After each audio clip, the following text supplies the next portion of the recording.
And there we go. And hello and welcome to the Talking Trubbish podcast. This is episode 23 and 24. Exciting stuff. Oh, that's so many episodes. I I can't know. believe I know. it. I How know. long? It feels like admittedly, we did come up with the premise like what 2 years ago, but then only kicked it off this year, Well, and then, but it still doesn't feel like we've been doing it long enough to be 24 episodes in by the time we finish this day. I know. And Exciting. then and then the next one's the big one. Yeah.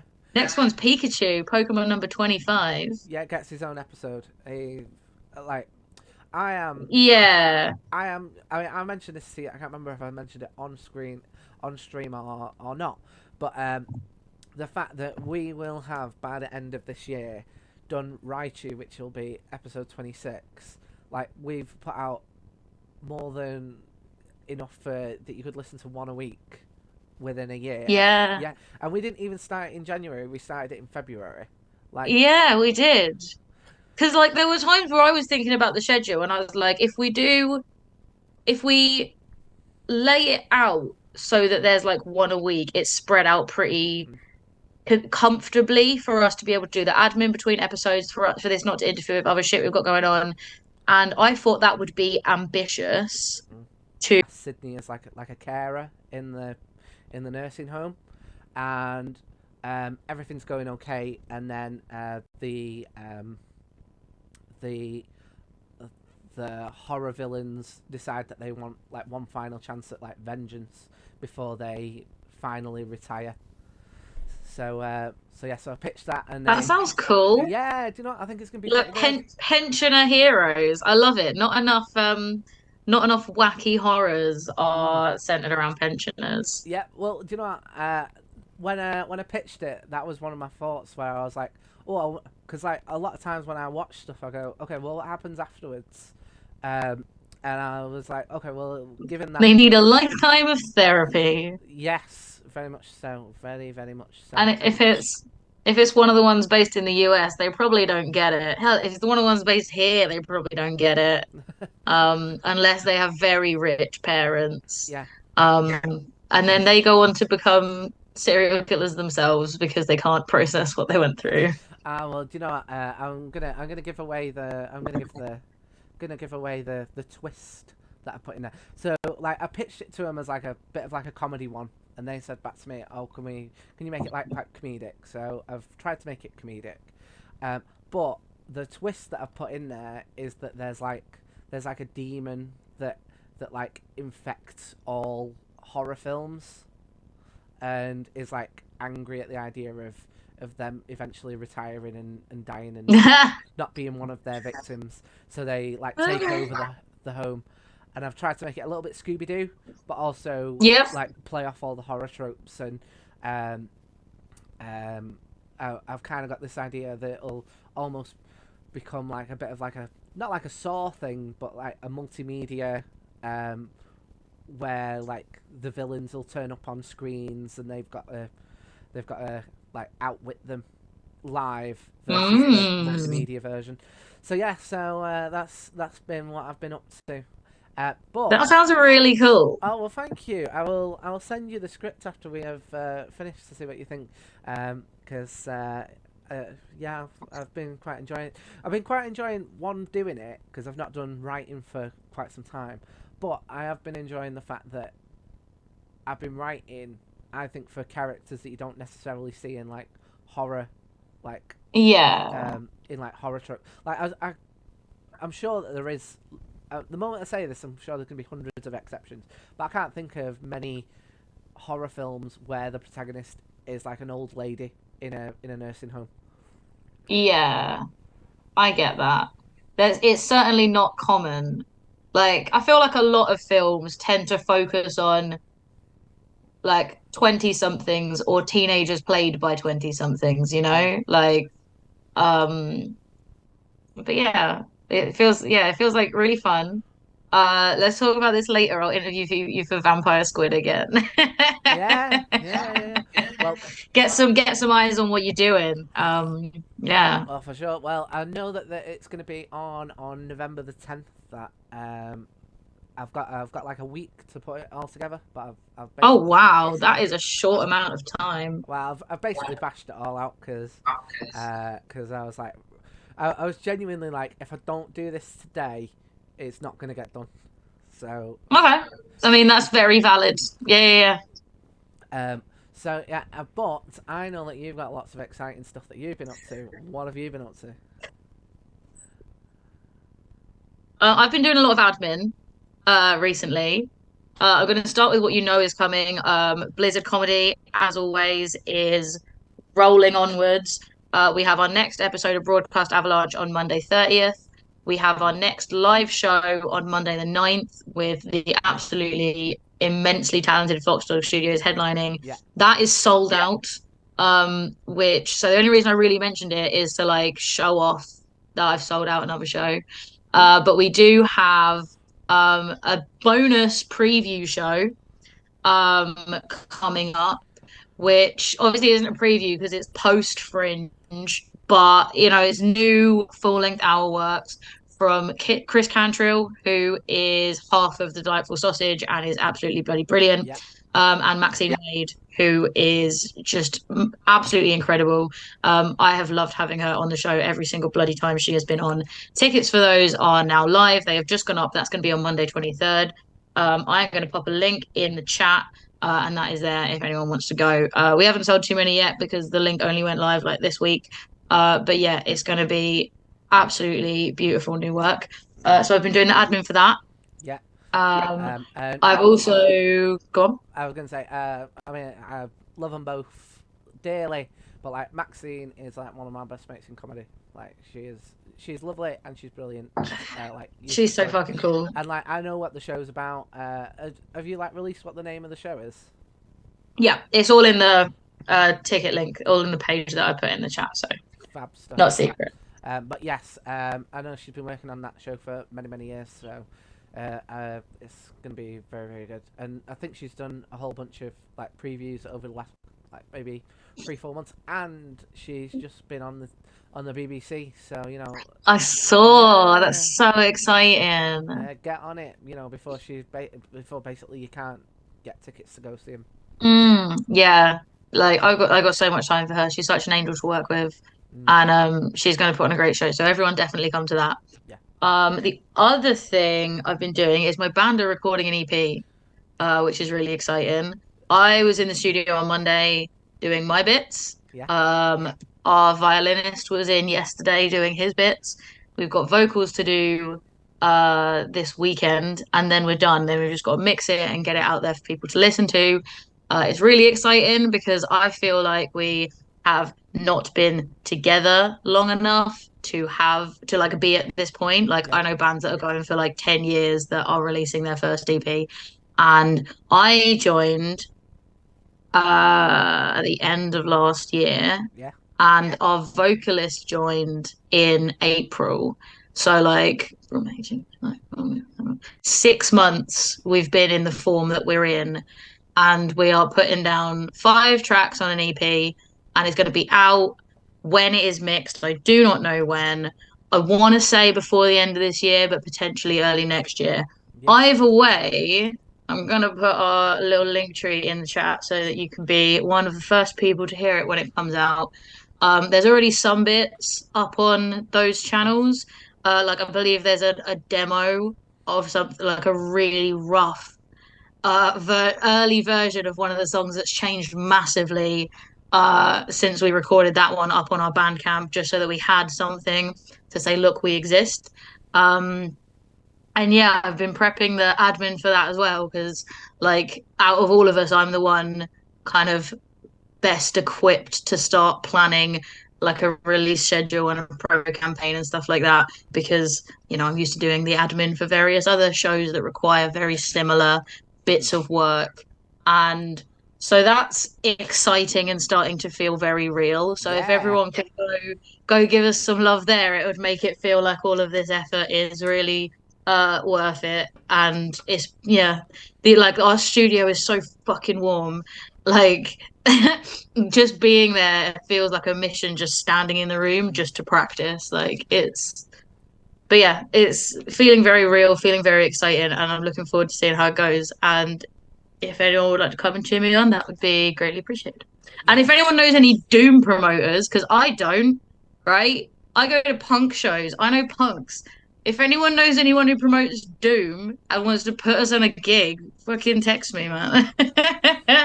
There we go. That's what I feel like we should be looking for at the end of this podcast. Get Kirsty on. I don't know. I mean, I'm very very like as far as the arts goes. I'd like to think I'm very knowledgeable. But as far as music is concerned, I am not very knowledgeable to the point where when you said if there's any Doom promoters, I was like the SNES game. To be fair, that has been tricky because I'm like, right, we're gonna have two singles and an EP getting released over the course of 4 months starting soon, right? And I need to know who to tell about those things to get eyes on it. So it's quite a niche genre. So I figured there's going to be a couple of big players, and if we can get in their good books, we're going to get in front of all of the eyes that there are to look at it, right? So I've been like looking up places that do Doom reviews, looking for like blogs and forums and subreddits and other places where people are talking about this type of music, and I'm trying to like ingratiate myself in a way that it doesn't look like I'm just there to like plug my own shit. I actually Mm. want to be a part of the conversation, see Yeah. what other people are doing. Um, and the amount of times I'm looking for like Doom music, and what I'm getting is a bunch of people talking about the Doom soundtrack. Mm. And I'm like, this is also interesting, and I'm about to get sucked into it instead of doing what I'm supposed to be doing Yeah. for my like band promo prep. Like, fuck off. Well, But we're getting there slowly but surely. It's gonna feel a lot more realer than it already does. well, I am sure that it will be one of your continued successful projects. Thanks. Um, and you know, if you're ever like, oh, do you know what, we should make some theme music for a podcast. I'm sure that this would be. Do you want a Doom cover of like one of the Pokemon themes? Yes, yes, yes, I and know. I yes. tell you what. You know what? I so basically we do what we do is we take like English folk ballads, Mm, like murder ballads that history has lost the tune to. So we know the words because they were written down, but the melody for them has no longer been passed on. We don't know what they're supposed to sound like. And then we take them and put doom music over them. That's our whole bit, which I think is really fun.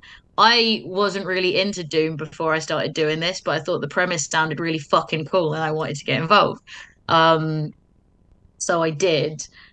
And so I feel like doing like video game covers, you could probably stretch if it was like horror-y things. And I feel like I could totally like chuck a tribute to like the Lavender Town yeah. theme into a riff somewhere, and it would feel appropriate, you know? Well, mate, I'm here for it. And you know, I haven't told the band I'm thinking of this because I don't want them to be like, "Fuck off, Kirsty, you nerd. We're gonna get a different guitarist." Uh, yeah, but that's why you get me down there, and I put it to them, and then they go, who's this fucking nerd? And then you go, I think that sounds like a good idea, and then the dominoes begin to and fall. let you take credit for my idea. I don't think so. Uh, I think that whilst I would be taking credit for the idea, I would also be taking the bullet should it be. Should it backfire? Yeah. Ah. Um, right. Should on the note of like ideas and creativity, should we have a look at the pictures? Let's do it. Go on. Show us your picture, Tom. All right. Here we go. Um, okay. So I've said I don't feel like this week I'm gonna win. Right. and I hold that I won't, right? But I enjoyed both of the concepts because I feel like for both concepts I've thought outside the box. So this is what I went with for the first one, right? Um, which is Okay. which is from the perspective of someone who is of a Pokemon that is about to get wrapped. Okay. I like it. Yeah, yeah, yeah. Yeah. So I That's cool. thought I'd go with that. And the thing is, the reason why I decided to do this as well was because definitely struggled with this one more so than I did the Arbok image. Um, and I just couldn't get out of my head the image of Disney's The Jungle Book. You know, where the snake Uh, is like hypnotizing, and I was like, okay, I'm gonna incorporate that in. So this is almost my first trans-contextualization of Pokemon with a second medium. So I get that. so I've put in as like a little bit of a tribute these along its Mm-hmm. scales as a way of being like, okay, this is almost like a combination of and the eyes as well as like a combination of Ekans and Rudyard Kipling. Rudyard Kipling, not Car. Rudyard Kipling specifically had creepy car eyes. Indeed, it did. Indeed, it did. So what have you gone with? So when I think of Ekans, I think of Ekans' relationship with Jessie. Yeah, And I thought a cool way to represent that would be to do Ekans and Jessie as like Britney Spears and that snake. oh, that's cool. That is cool. That is very cool. So, I can say right now you've already won the competition, but we'll stick it out anyway so we can watch me lose. That's very cool. I love that. It's weird how we both went for like a mix in a different type yeah, of media. because I feel like there's certain things that like it's really easy to be like, I draw a squiggly line and that's a Yeah, snake. It's like, okay, what else can we do with it? And like I know you said this earlier, like the one of the most iconic Ekans scenes is Ekans v Caterpie, which obviously you used in your Caterpie yeah, drawing. So it's like if we're going to draw from the show, I mean it's a lot of the same like still mm, images of Ekans in battle because it's not a very complex creature. So yeah, yeah. I think this is the one that kind of pushed us to be a little bit creative. Yeah, I think I definitely struggle. I definitely struggled because like what you say, I used Ekans versus Caterpie already, and I was like, Mm-hmm. well, can't I don't feel like I can use that again. I mean, I could have, but it's like You could have done it from the opposite angle, and that way you've got the reverse shot out of your drawings. that would have been nice, but I'm not sure I have the drawing capabilities for multimedia. Uh, so I And the other thing as well, we'll probably mention this in the podcast. I consider Jesse's Arbok to be more iconic than Jesse's Ekans. Yeah, Um, I agree. um, and the other thing as well that I struggled with was like what you said. It's quite a simple one, and I use the trading card game for like inspiration as well. And the one from the trading card game is incredibly. It is literally a squiggly line on a yellow background, and I was like, Yeah, if I do that, it's like I'm not so sure that the tribute that I'm going for is going to come across. yeah, I get that. However, I went with a different tribute for my Arbok, right? Um, Go on.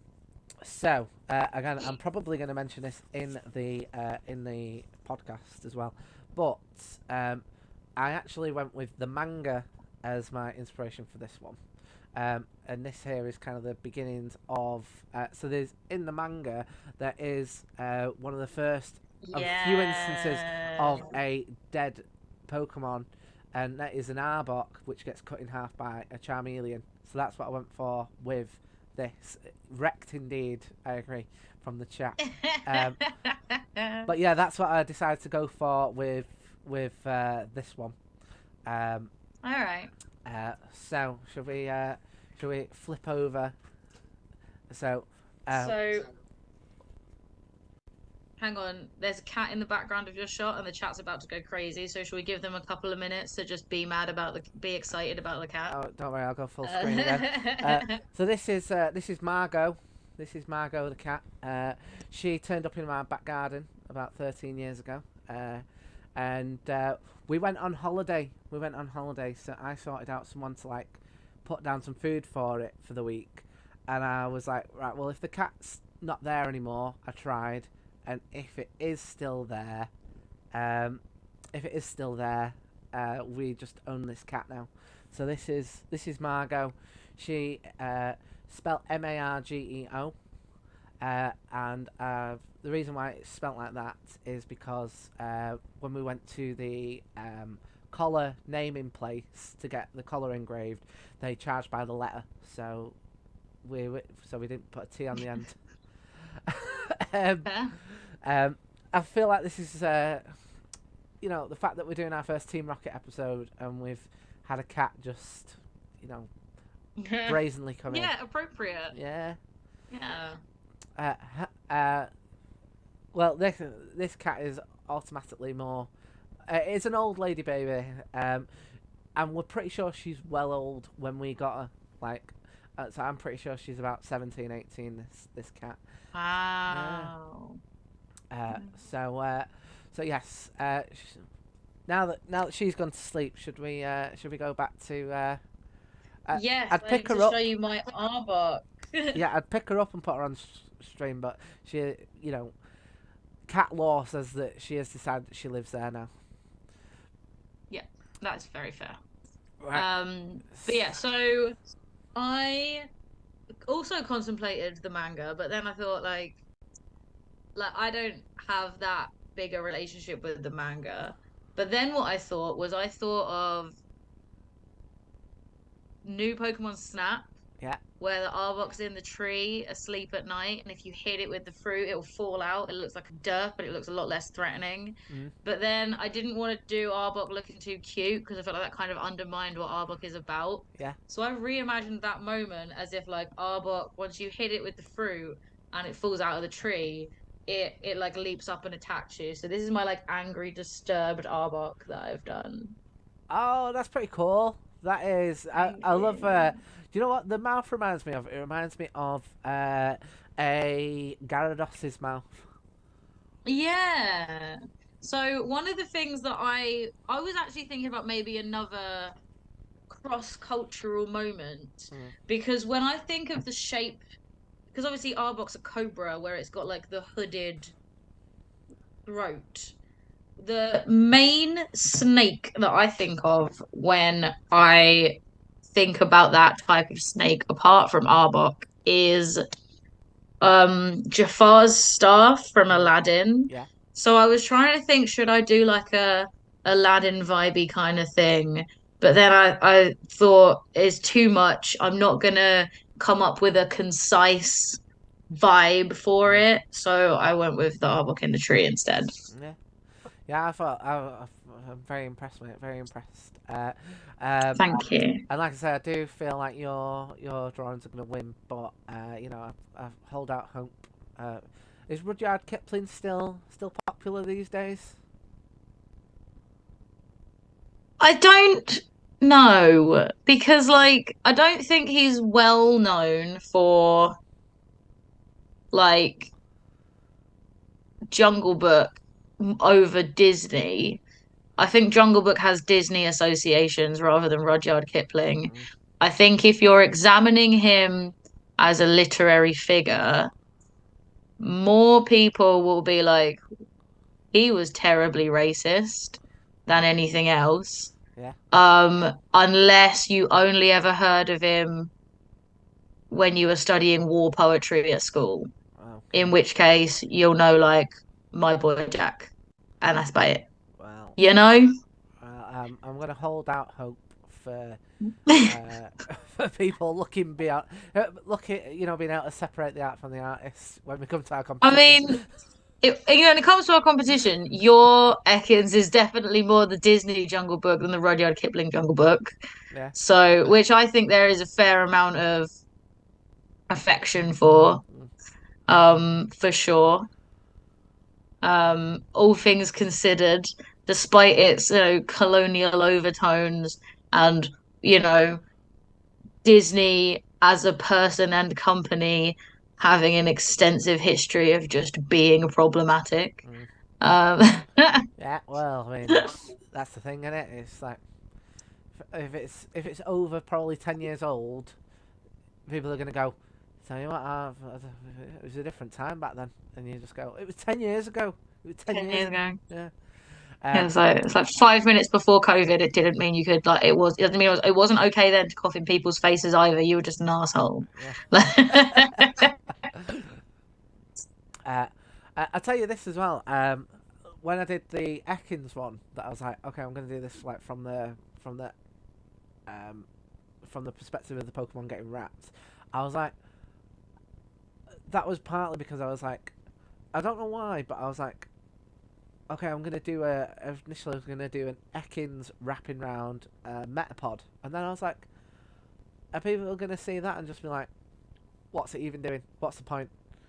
But like in my head, It's trying to spill out the juicy innards. yeah. Well, I mean, we Yeah. know that from doing We know the what it's podcast. doing. Yeah, yeah, yeah. But like, I was like, oh, and there's like bits of like Harden versus Rap, and I was like, oh, so it was deep. But I was like, Metapod's already. But again, that's is no. What? I'm thinking of something else.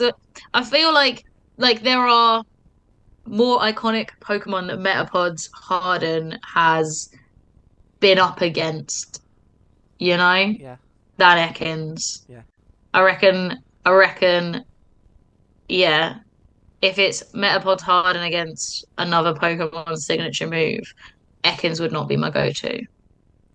Well, I was thinking, like I said, because like we'll probably mention this in the actual episode.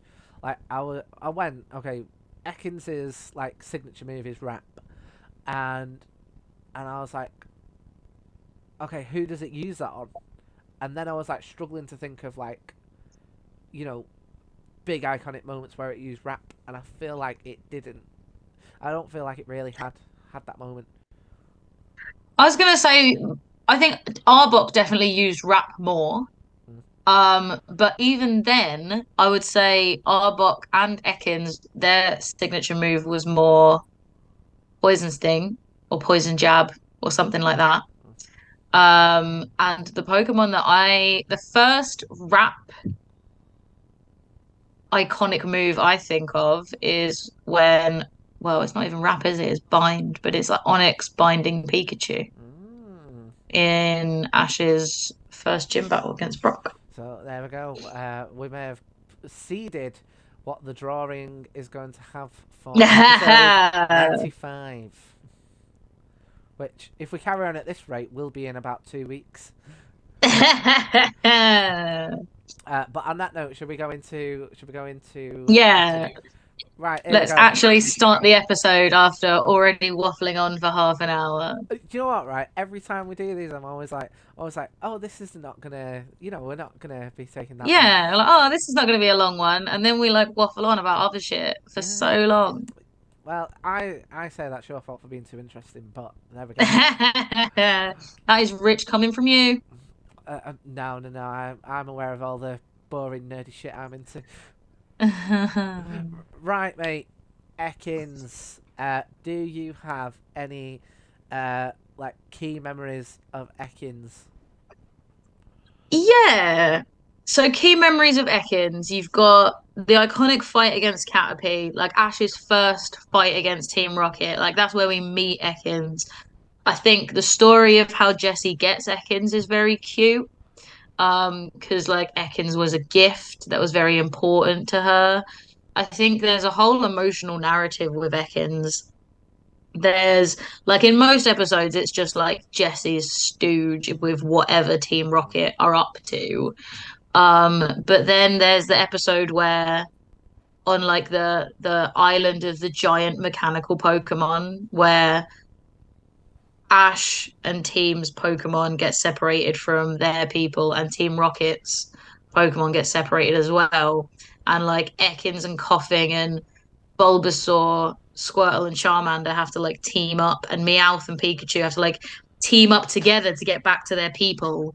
And there's that whole conversation where like Squirtle's like, "Why are you so nice to us? You're baddies. Mm, Like, aren't you supposed to be like attacking us?" And Ekans is like, "Hey, I'm not a bad guy, but I'm loyal to my master. And when master says I've got to do bad stuff, I do bad stuff, mm, okay? Like I'm a loyal Pokemon the way I'm supposed to be. mm, Don't you go judging me for having being loyal to my master." And I thought that was really interesting. I think that's a very eye-opening scene when it comes to understanding the internal like workings mentally of mm, Pokemon, because I think the show has a very sort of mixed approach to like, are Pokemon as fully sentient as people, or are they more like animals? And I sort of get the impression that like wild Pokemon exist more like animals. They're quite happy to just like rummage around in the ground and like eat fruit and whatever. mm, But it's like when they live with people, that's when they start to like develop more sentience mm, and connect with human beings on their level, just because of how wild and captured Pokemon are depicted so differently, even when they're the same species. And I think that particular episode and that particular scene with Ekin saying, "I do what my master tells me. I am not thinking about the ethics of the situation." mm, While obviously Squirtle is mm, thinking, but then maybe Squirtle is assuming Ash is automatically good, so mm. everything he does is good. But Ekins also acknowledges, yeah, Jesse tells me to do bad shit, and I do the bad shit, but I do it for the right reasons, Mm. which is an ethical conundrum, which should be well above being in a show aimed at children. Yeah. But there it is. And I think the fact that that comes from Ekins is a really interesting piece of insight, and I think it lends Ekins um, a new level of status compared to even the other main series Pokemon that you see a lot of, Mm. because very rarely do any Pokemon make such profound comments or any comments at all. Yeah. Um, I mean, Meowth comments occasionally, doesn't he? Yeah, yeah, Meow doesn't shut the fuck up. Like, Yeah. Uh, um, I feel like that's a very good point. Because I mean, I mentioned it before that for me, I view Jesse's Arbok as more iconic yeah, than Jesse's Ekins, and partly that is because of the amount of time that we spend with Arbok versus Ekins, and yeah, I think that a lot of the character development that we have um, with Jesse and James happen post Arbok and Weezing as opposed to yeah, Coffin and Ekins. Um, but for me, my main thing that I think of when I think of Ekins is the Red and Blue games, where oh yeah, yeah, I feel like that's the first time that I come across Ekins. I can't remember if they've got coughing at that point. Like I'm assuming that they do, because they went okay. What in the anime they must have gone okay. Which Pokemon do we give Jesse and James? Well, the Rocket yeah, Grunts have got Ekins and Coughing. yeah, Um, but I like vividly remember not having come across an Ekins before Team Rocket, and I'm assuming that that's like an intentional thing that you go, okay, this here is like a bad guy's Pokemon, and yeah, and I think that there was like a certain amount of coolness factor that comes with that, and that I think it's something that has been applied to Team Rocket that a lot of the other criminal organisations have never really gotten ever since. Mm, yeah. Yeah. I think it definitely helps that Team Rocket was more prevalent in the show. Mm, That um they linger longer in your mind yeah. than the because and also Team Rocket was in two generations. Team Rocket was in Gold and Silver as well as Yeah. Red, Blue, and Yellow. Yeah. And Um, we've revisited them loads as well. And yeah, but I think but part of that is because I think that they do have, they're a criminal organization. They're just, stealing people's Pokemon. They're doing it for money. They're not doing it for some reason that they're gonna try and shove down your throat later on, or try. It's like it's not like Team Galactic or Team Plasma where it's like, okay, they're making like a point about like animal rights, and it's like these here are very clearly people that you are meant to not agree with, and I can respect that yeah. as a. It might be simple, but I can respect that as an artistic choice. Hmm. Yeah, I think as the generations went on, like the baddies got a bit more ambiguous, but I think that is a trope in general.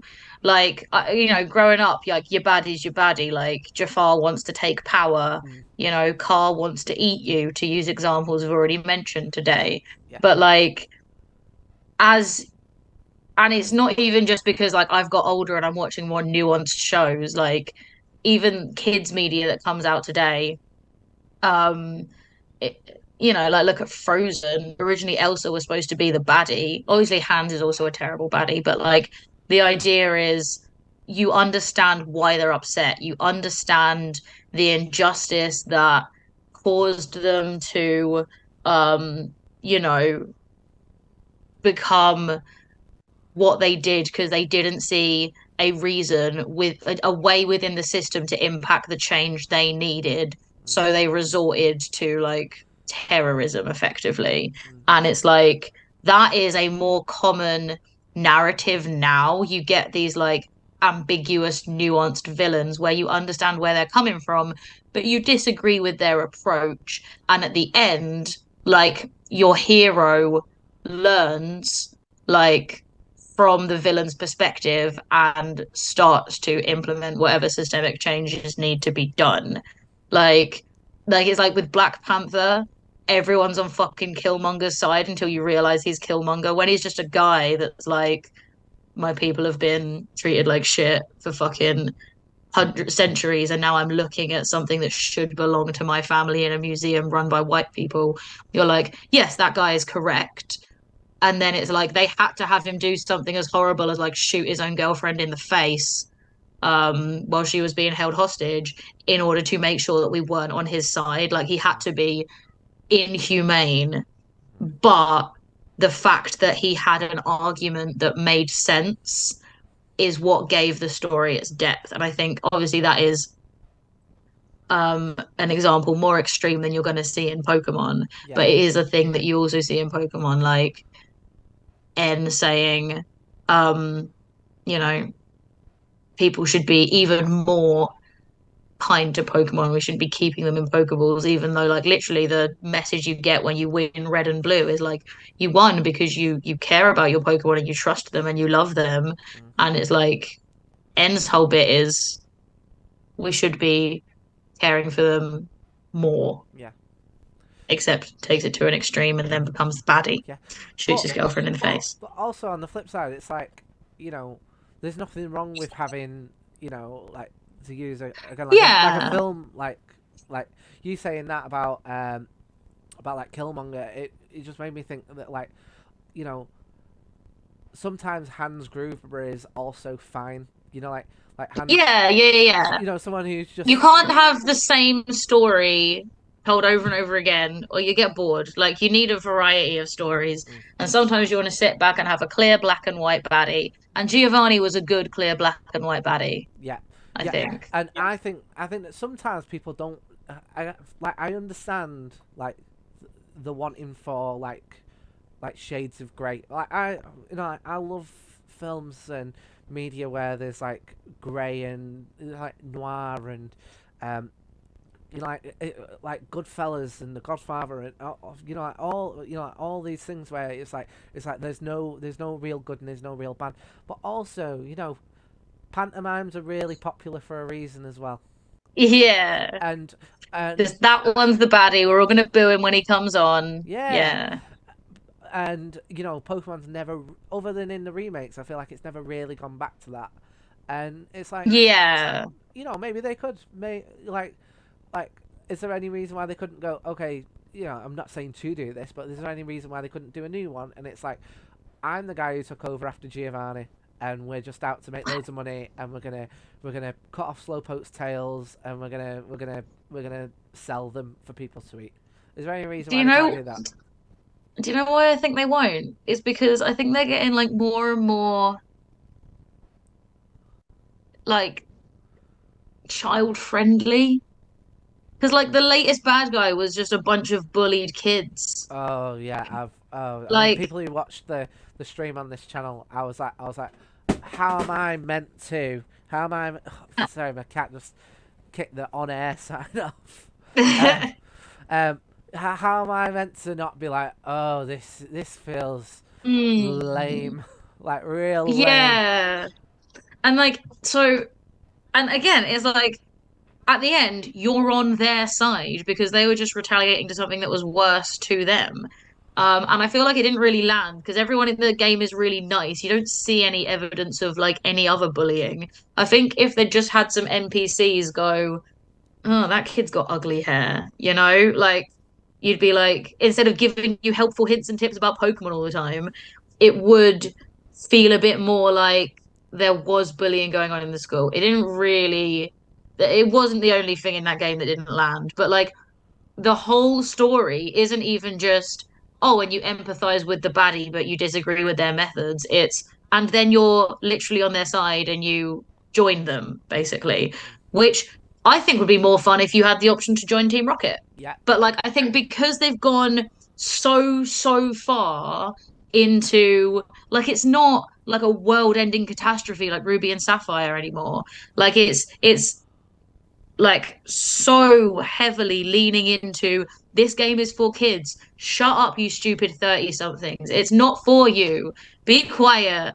Attacking us personally yeah, by but making their game so much for kids. I really hope there's going to be a spin-off that is the grown-up one, mm, the Team Rocket version, mm, where like it's drawing heavily on like the darkness in the manga and you have the option to join Team Rocket and be a baddie and they're actually a real legitimate threat that you can see because I feel like I don't want to say the games are I really don't want to cross like oh back in my day Pokemon was good because I really do like some of the choices they're making in the newer games. I yeah, think Legends Arceus was fucking brilliant.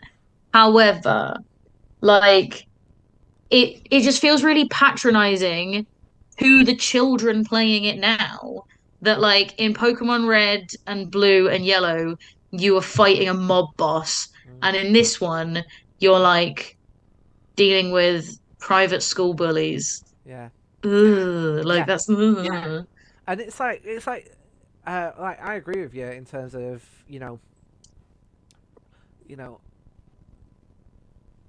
like Pokemon are probably not going to go, okay, they've spent so long not catering to the over 30s market that it's like they probably won't now. I mean, they've got the 30th anniversary coming up in like just over 2 years' time now. So maybe they'll do some stuff for that. But it's like, if you're going to do it for kids, fair enough. Or for all ages, right? Fair enough. But it's like, why not lean into making the villains a little bit more one-dimensional every now and then? yeah. It's like I, as a 6-year-old, wasn't going, oh, I tell you this, I really wonder what the ethics are. It's like, Yeah. It's like, like don't steal. That's the lesson. You just don't steal shit from people. mm, But like, and also, I actually really like it because you can go into like Silphco and steal their Silph scope, So it's like, don't steal from individuals, steal from massive corporations that are ruining the country. I love that message. I've said this multiple times. Every stream I'm ever on, I'm like, shop local, shoplift corporate. Like I make no bones. What the person wearing the anarchy hat is pro anarchy. In This is Austerity Dogs, mate. Oh, This is is it? Jono's band. Yeah, yeah, Oh, I thought it was. Maybe because I can only see it as like a little thing. yeah. Yeah, I thought it was the Austerity anarchist. Dogs. Oh, So very cool. while we while we're talking about anarchy, I'm gonna get a band up that I feel like we should do like a listen along sometime because they're well fucking fun. And I remembered it when I was talking about N, whose motivation was we shouldn't be keeping Pokemon in Pokeballs, we should be like letting them run free. Essentially the PTA of the Pokemon world. Yeah. There is a punk band which basically funnels a number of like social anarchist punk messages through songs about Pokemon. Oh And wow. their lyrics are some of the finest wordplay I've ever heard. They are called Pokemon Liberation Army, and they are fucking incredible. I'm just going to pop a link to them in the chat because I'm obsessed with them.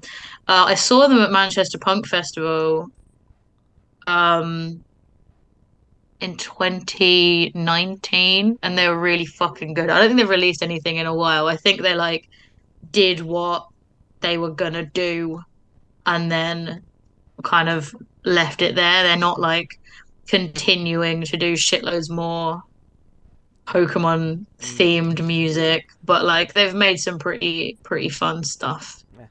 Uh, And I think we should we should do something that we should see what their favorite Pokemon is and see if they want to come on guest yeah. on that episode. Let's do it. I mean, I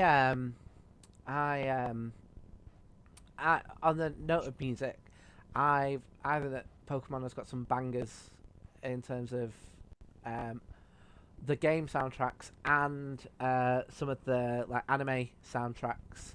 So like, I think Lavender Town's a tune, of Lance's theme, Team Rocket's theme. Do you know what I loved in Sword and Shield? I thought Team Yell had a banger of a theme, and I also thought that the whenever you went for and had like a Pokemon gym leader hmm battle, and it was like ba ba da ba da ba, and it was like, I was like, oh my god, this is like. Sometimes I'd be like, you know, what, I'm just gonna listen to this before I get into the battle.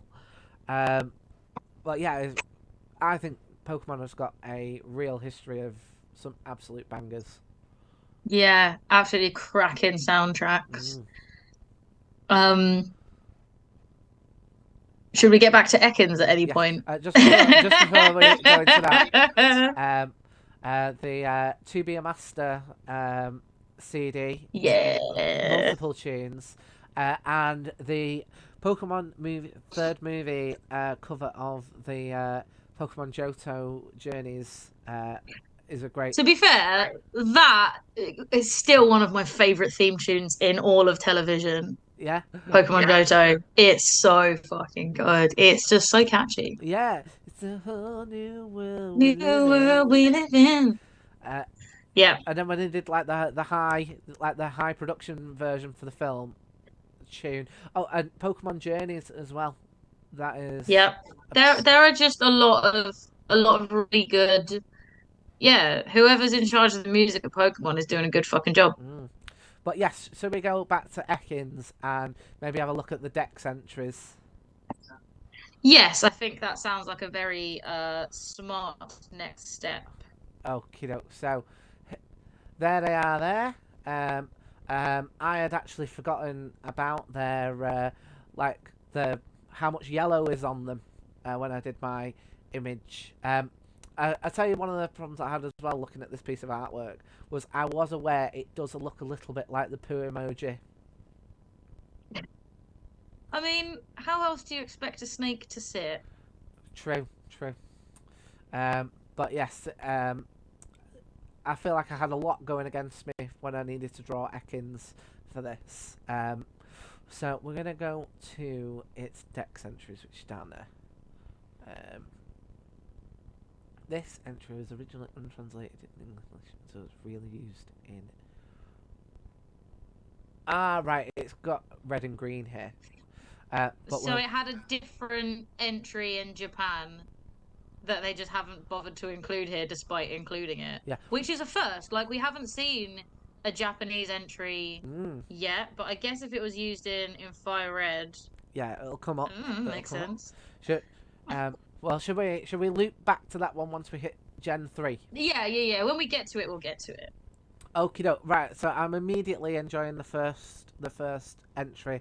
Moves silently and stealthily, eats the eggs of birds such as pigeon, sparrow, hull.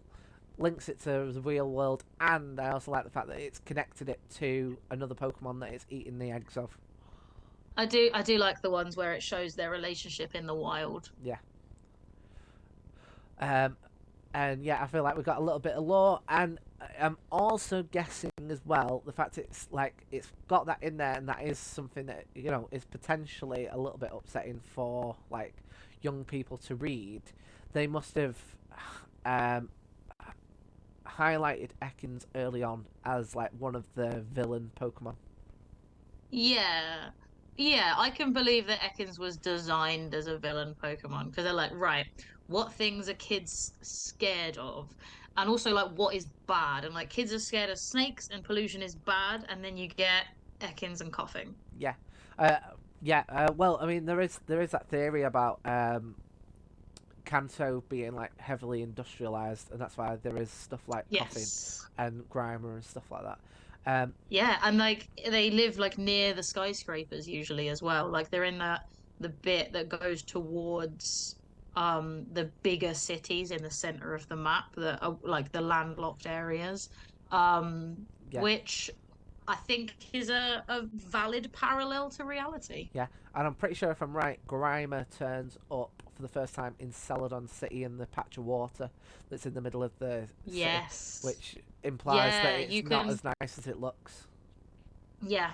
Yeah. I remember surfing in that bit for fucking hours looking for a Grimer. Mm, No, I remember fishing in it because I knew it was there, but I didn't have surf yet. yeah. But you don't get it fishing, you get it surfing because I guess it's like a stain on the top of the water. Mm, yeah, and that's the thing that I do like about Gen 1, that there is those elements to it that it's like they must have thought about this a lot because it was in production for Mm. longer than any of the other games.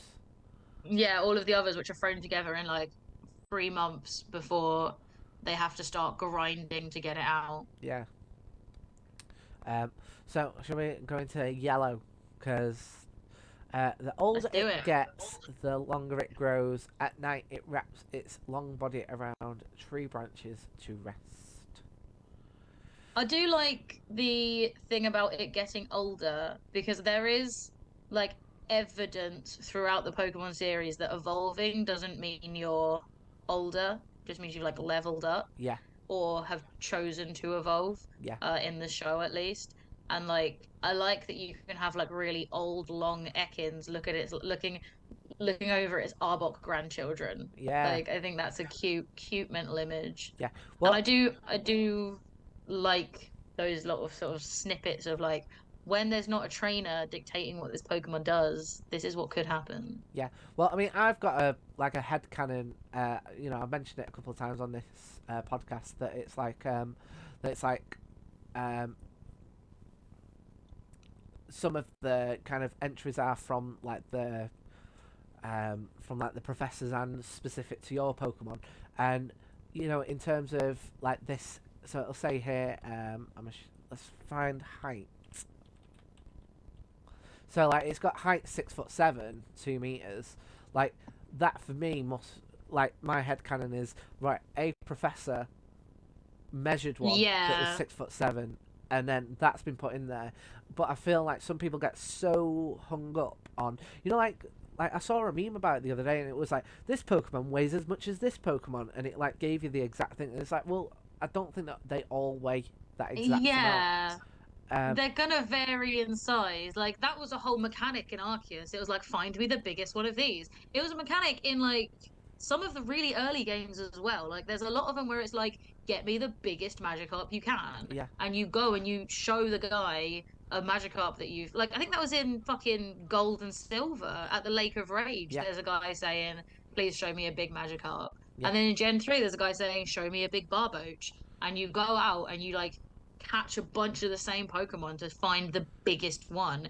And I like that they factored it in a visual way for Arceus, mm, in a way that they really couldn't before. You don't get their stats until you've caught them, so you just have to catch loads and hope. yeah, Um, and no, I think you make an absolutely very fair point. It's like I reckon these stats should be more of like a range. yeah. Because if it's like, how tall is a human? It's like, well, some of us are massive and some of us aren't. Like, Mm. True, true, true, true.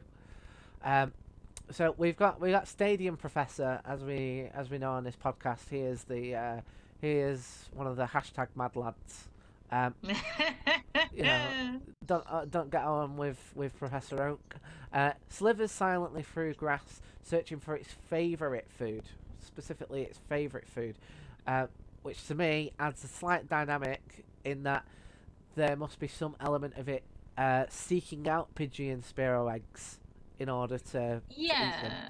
But then maybe again, this is the thing where he might have just seen one Ekans that has it as a favorite food. Yeah, There's one Ekans in Stadium Professor's lab that will like sneak away from like freshly prepared different food to eat the Pidgey and Spearow eggs the professor's trying to look after. And he's got so fucked off at this cheeky Ekans trying to eat its other Pokemon that he put it in its Pokedex. Like, fine, this is your favorite, I guess. yeah. Well, But and maybe it's just that one Ekans. Maybe other yeah, Ekanses like other stuff. yeah. I mean, on that note, I mean, I have multiple cats, so Yeah. future podcasts may feature other cats, but this particular cat here, yeah, I mean cameos and that in it.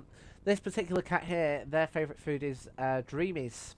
I don't know if you're aware of the cat brand of food, Dreamies. Mm-hmm. But Are you hoping for a sponsorship here? Is that why you keep saying it? well, I may or may not have a small tabby cat with its paw up my back, operating me like a ventriloquist dummy. To be like, yes, Dreamies is what should sponsor this podcast. But I do have another cat called Mick, and he would happily eat chicken, like like that you would put on like sandwiches, morning, day, and night. If you were to put that in front of him and Dreamies, he would go for the chicken. So maybe there was a Ekans that had Spearow and Pidgey eggs in front of it, and maybe whatever the Pokemon equivalent of Dreamies are, and it was like, no, Pidgey and Spearow eggs every single time. Yep. Yeah. I feel like that's definitely a fair guess to make. I think we might be on something here. Yeah, I mean, we've done this enough now that I feel like I understand Stadium Professor's psyche. I mean, it wouldn't surprise me if, because we know that he's been smashing up Metapods. We know that he's been. We're starting to understand this man. So maybe he was like, bring me some Pidgey and Spearow eggs, and it's like, well, will that not kill the Pidgey and Spearow? Bring me Pidgey and Spearow eggs, and you don't question me. And then, Are you then gonna some put poor that? fucker, Yeah, are you gonna the put that in poor front lab of? assistant that Stadium Professor sent to get the Spearow eggs. Oh, and I'm pretty sure Stadium Professor said some stuff about Spearow being like a bitey, stubby little cunt. Yeah, yeah, I did, and they were like, He well, sent his how am I least gonna? favourite assistant to fetch the Spearow eggs. Yeah, how many do you want? I want at least 7 or 8. Well, how am I meant to carry them? Take this Metapod shell, fill them up. Maybe that's why I think Spearow is so bitey, because he wrote the Spearow entry after he'd fed Ekans all of Spearow's babies. My God, we are through the looking. And Spearow was like, come the fuck near me again. And Stadium Professor was like, all right, this one's a bitey little shit. Like he hadn't just stolen all of its babies and fed them to a snake. Wow, God, you know what? I think Stadium Professor maybe got sacked after the first generation. They were like, what do they call it now? You know, when you take like a complaint to HR, Like a grievance. I bet you there was numerous grievances put in against Stadium Professor. By the Spearo. And they're like, yeah, and if we could just get a member of the union there, and they're like, okay, we've got a member of the union, we got this, I don't know, we've got this slow bro here as a member of the union. Hello, and do you have anything to say against Stadium Professor? Yeah, is this all being written down? Yeah, it is. Yeah, he called me stubby beaked, and then he fed my children to an Ekans. Fed my children to a snake.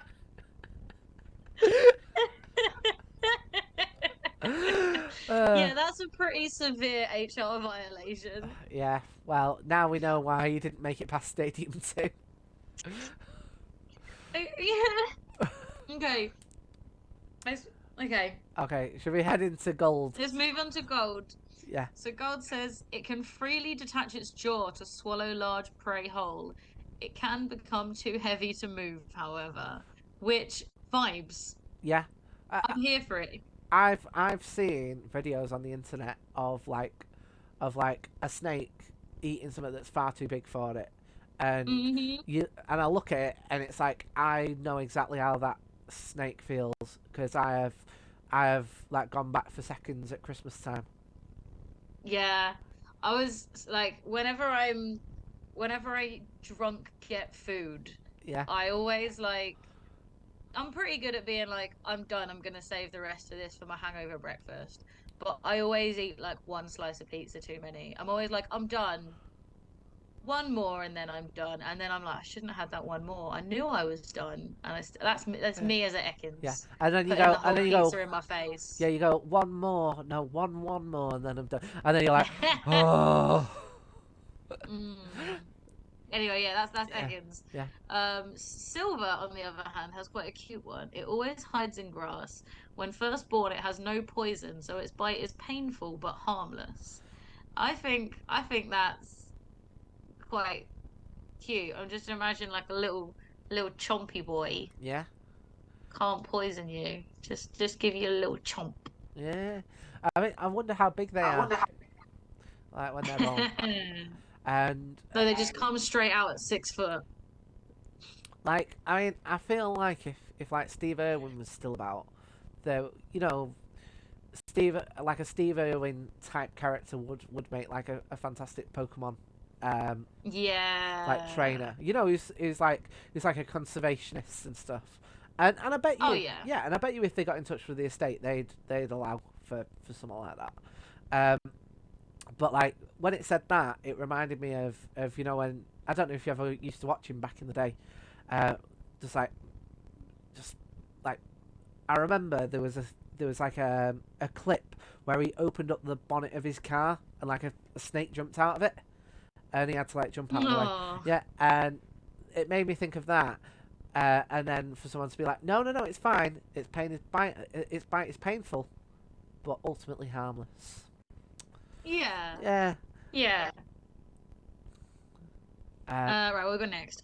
Crystal says it flutters the tip of its tongue to seek out the scent of prey, then swallows the prey whole. I mean, that's just like all snakes, right? Yeah. All prey-seeking snakes. Yeah.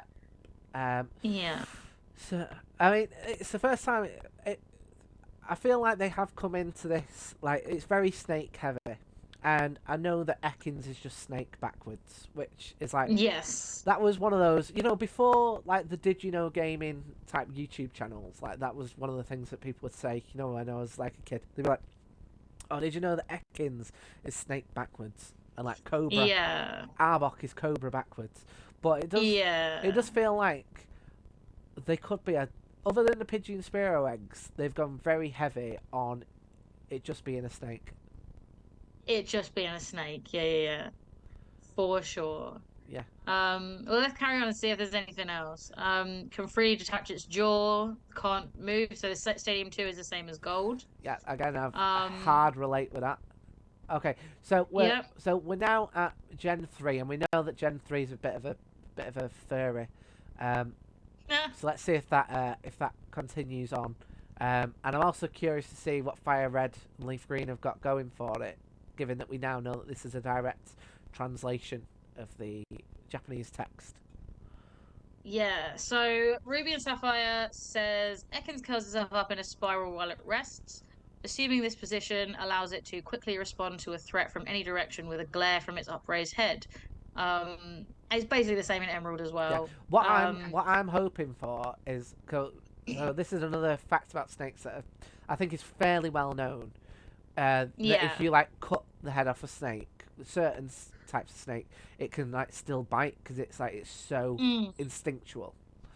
yeah. So I'm hoping that there's going to be something in there if they're going to go hard snake, that it's going to be like I it is like so instinctual that you don't even think about it, and if you cut one's head off it will still bite you, but I feel like yeah. they won't go with bite, cut the head off one. No, I don't think they'd go that far. If they did, then that professor would definitely get disbarred. But I quite like this one because so in Emerald it says can respond to an enemy from any direction with a threat from its upraised head. Yeah. But in Ruby and Sapphire, it says can respond to a threat from any direction with a glare from its upraised head. And I quite like the one that says glare because that's one of Ekans' signature moves is Yeah, glare. yeah, so it is. And I think that ties it into how it performs in game quite cutely. Mm, yeah, yeah, although glare is one of the moves that I don't generally use. No, I don't use it either, but it's one of Ekans' key moves. Yeah. So I think like if you are a glare user, then I think that's a nice little Easter egg Yeah. in the Pokedex.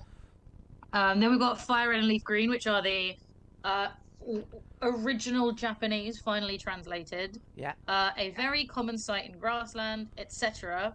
It flicks its tongue in and out to sense danger in its surroundings, which I feel like was a little underwhelming considering the weight. Yeah, and in addition it says very common.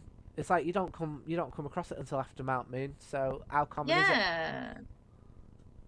Yeah. Yeah, it's really not that common. Maybe there's just not enough grassland in Kanto to justify being.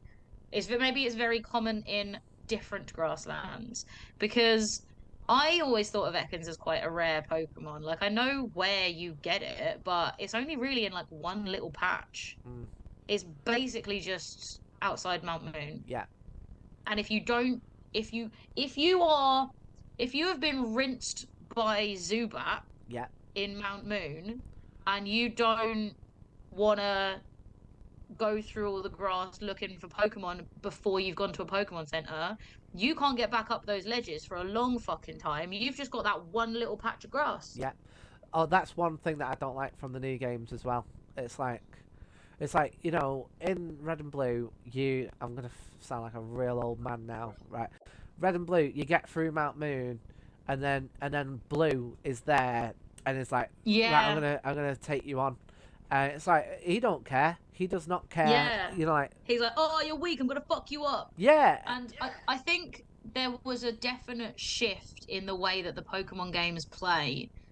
And I think in Gen 4, when the rival character stopped choosing the Pokemon that's strong against you and started choosing the starter that's weak against you. mhm, And it just got easier from there. Like when they're like, oh, before we battle, I'll heal up your Pokemon so you're at yeah. top strength. Like, fuck off. Oh, mate, Challenge me. yeah, I feel like, and like, even if they just introduced an option to be like, if you play in hard mode, they won't heal up your Pokemon. yeah, And like, there are bits where another character will like come and join you. And on the one hand, I like doing more double battles, yeah, but I would rather do it with my team. I don't want some fucking random coming in and ruining my admittedly half-assed strategy. yeah, And then they're like, oh, I'll heal up your Pokemon again. And it's like, this isn't challenging. yeah, Like, part of it was how much money am I going to spend on like medicines compared to Pokeballs? Part of it was like figuring out how far I can actually get with the team that I have, like what I can actually manage to do. And I feel like not having to factor in that element of strategy to your journey yeah, really means the new Pokemon games lose something. yeah, Like every time a character offers to heal my Pokemon, I just go, "Ugh." Like yeah.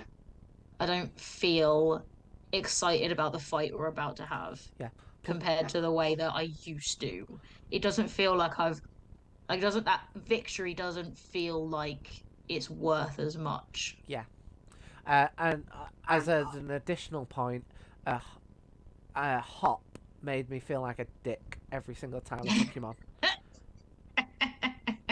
What exactly about Hop's attitude towards you didn't you like? Because I kept on battering him, and he'd be like, "Oh, I'll do better next time." And it's like, Yeah, you're making me the rival here.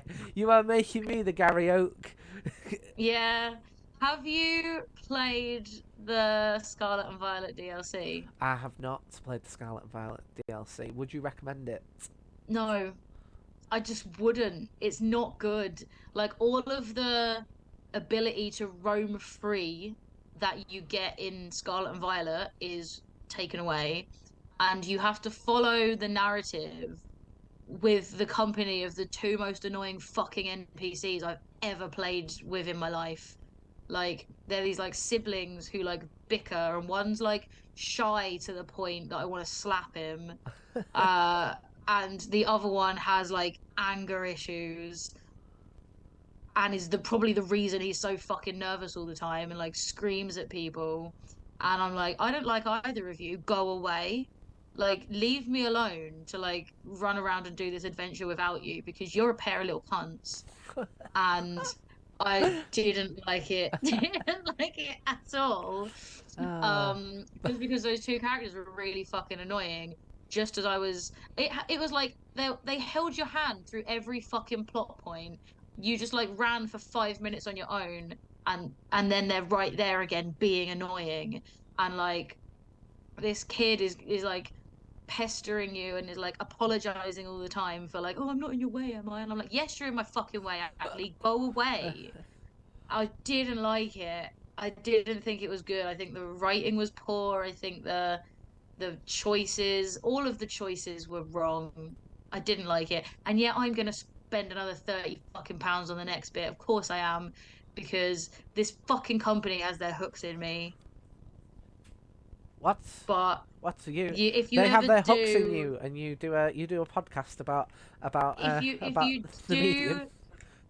do play and stream the DLC, I really look forward to hearing what you think about these annoying fucking characters.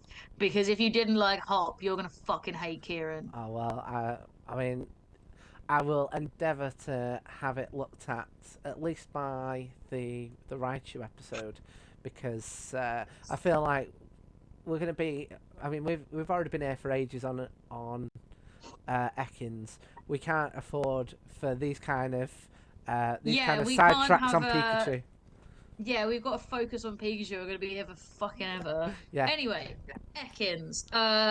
Leaf Green is the same as the earlier one, so it's the same as Red and Blue, so they only translated something for Fire Red. yeah, Diamond and Pearl, it sneaks through grass without making a sound and strikes unsuspecting prey from behind. Again, just a snake. yeah. Then we've got Heart Gold. It can free detect its jaw to swallow a large prey whole and become too heavy to move. We've got that. Then Soul Silver, back to when it's first born, it has no poison. Black, white, and both of those two return soon. It sneaks through grass without making a sound and strikes unsuspecting prey from behind. So we're not getting anything new. Nope. X is back to getting long and old. Y, moving silently and stealthily and eating eggs. Ruby and Omega Ruby and Alpha Sapphire go back to the glare that I liked. Yeah. The glare from its upraised head. Right, and next we've got Gen 7, who we know is a We young, know young is a plucky dick professor. swinger. Yeah, who I think that this is someone who's trying to earn their keep as a professor. Yeah, these ones actually do give us the first new pieces of information we've had in a hot minute. Yeah. Ultra Sun has, by dislocating its jaw, it can swallow prey larger than itself. After a meal, it curls up and rests. Again, mood. That's a vibe. Yeah, I've been Like, there. if this was how they described Ekans all the time, I would very much identify with that Pokemon. Ultra Moon, the eggs of bird Pokemon are its favorite food. It swallows eggs whole, so sometimes an egg gets stuck and Ekans Oh, faints. that And is very endearing, isn't it? yeah, I think that's adorable, and I would love to like see a professor be like, "Oh shit, my Ekans is fainted." Have to like pick it up and like squeeze the egg back out. Yeah, Pick up a 6 foot snake and squeeze a Spearow egg out of its gullet. yeah. Or Like, having to explain that to Nurse Joy. Well, what happened? Did you have a really intense battle? Nah, it was. They were just. It just came across a tree. choked on its dinner. Yeah, Tried to eat a Spearow egg. Spearow didn't even notice and peck its eyeballs out like you'd expect. It just choked on it and passed out. yeah. Um, Let's go Pikachu and Eevee get back to getting old and long. Brilliant Diamond and Shining Pearl go back to sneaking through grass and striking unsuspecting prey from behind. Scarlet detaches its jaw and becomes too heavy to move. And then Violet back to a common sight in grasslands, um, which I think is a more appropriate um definition for violet than it is mm. for wherever it was we heard it before, like red and blue. Where no, where was it? Mm, um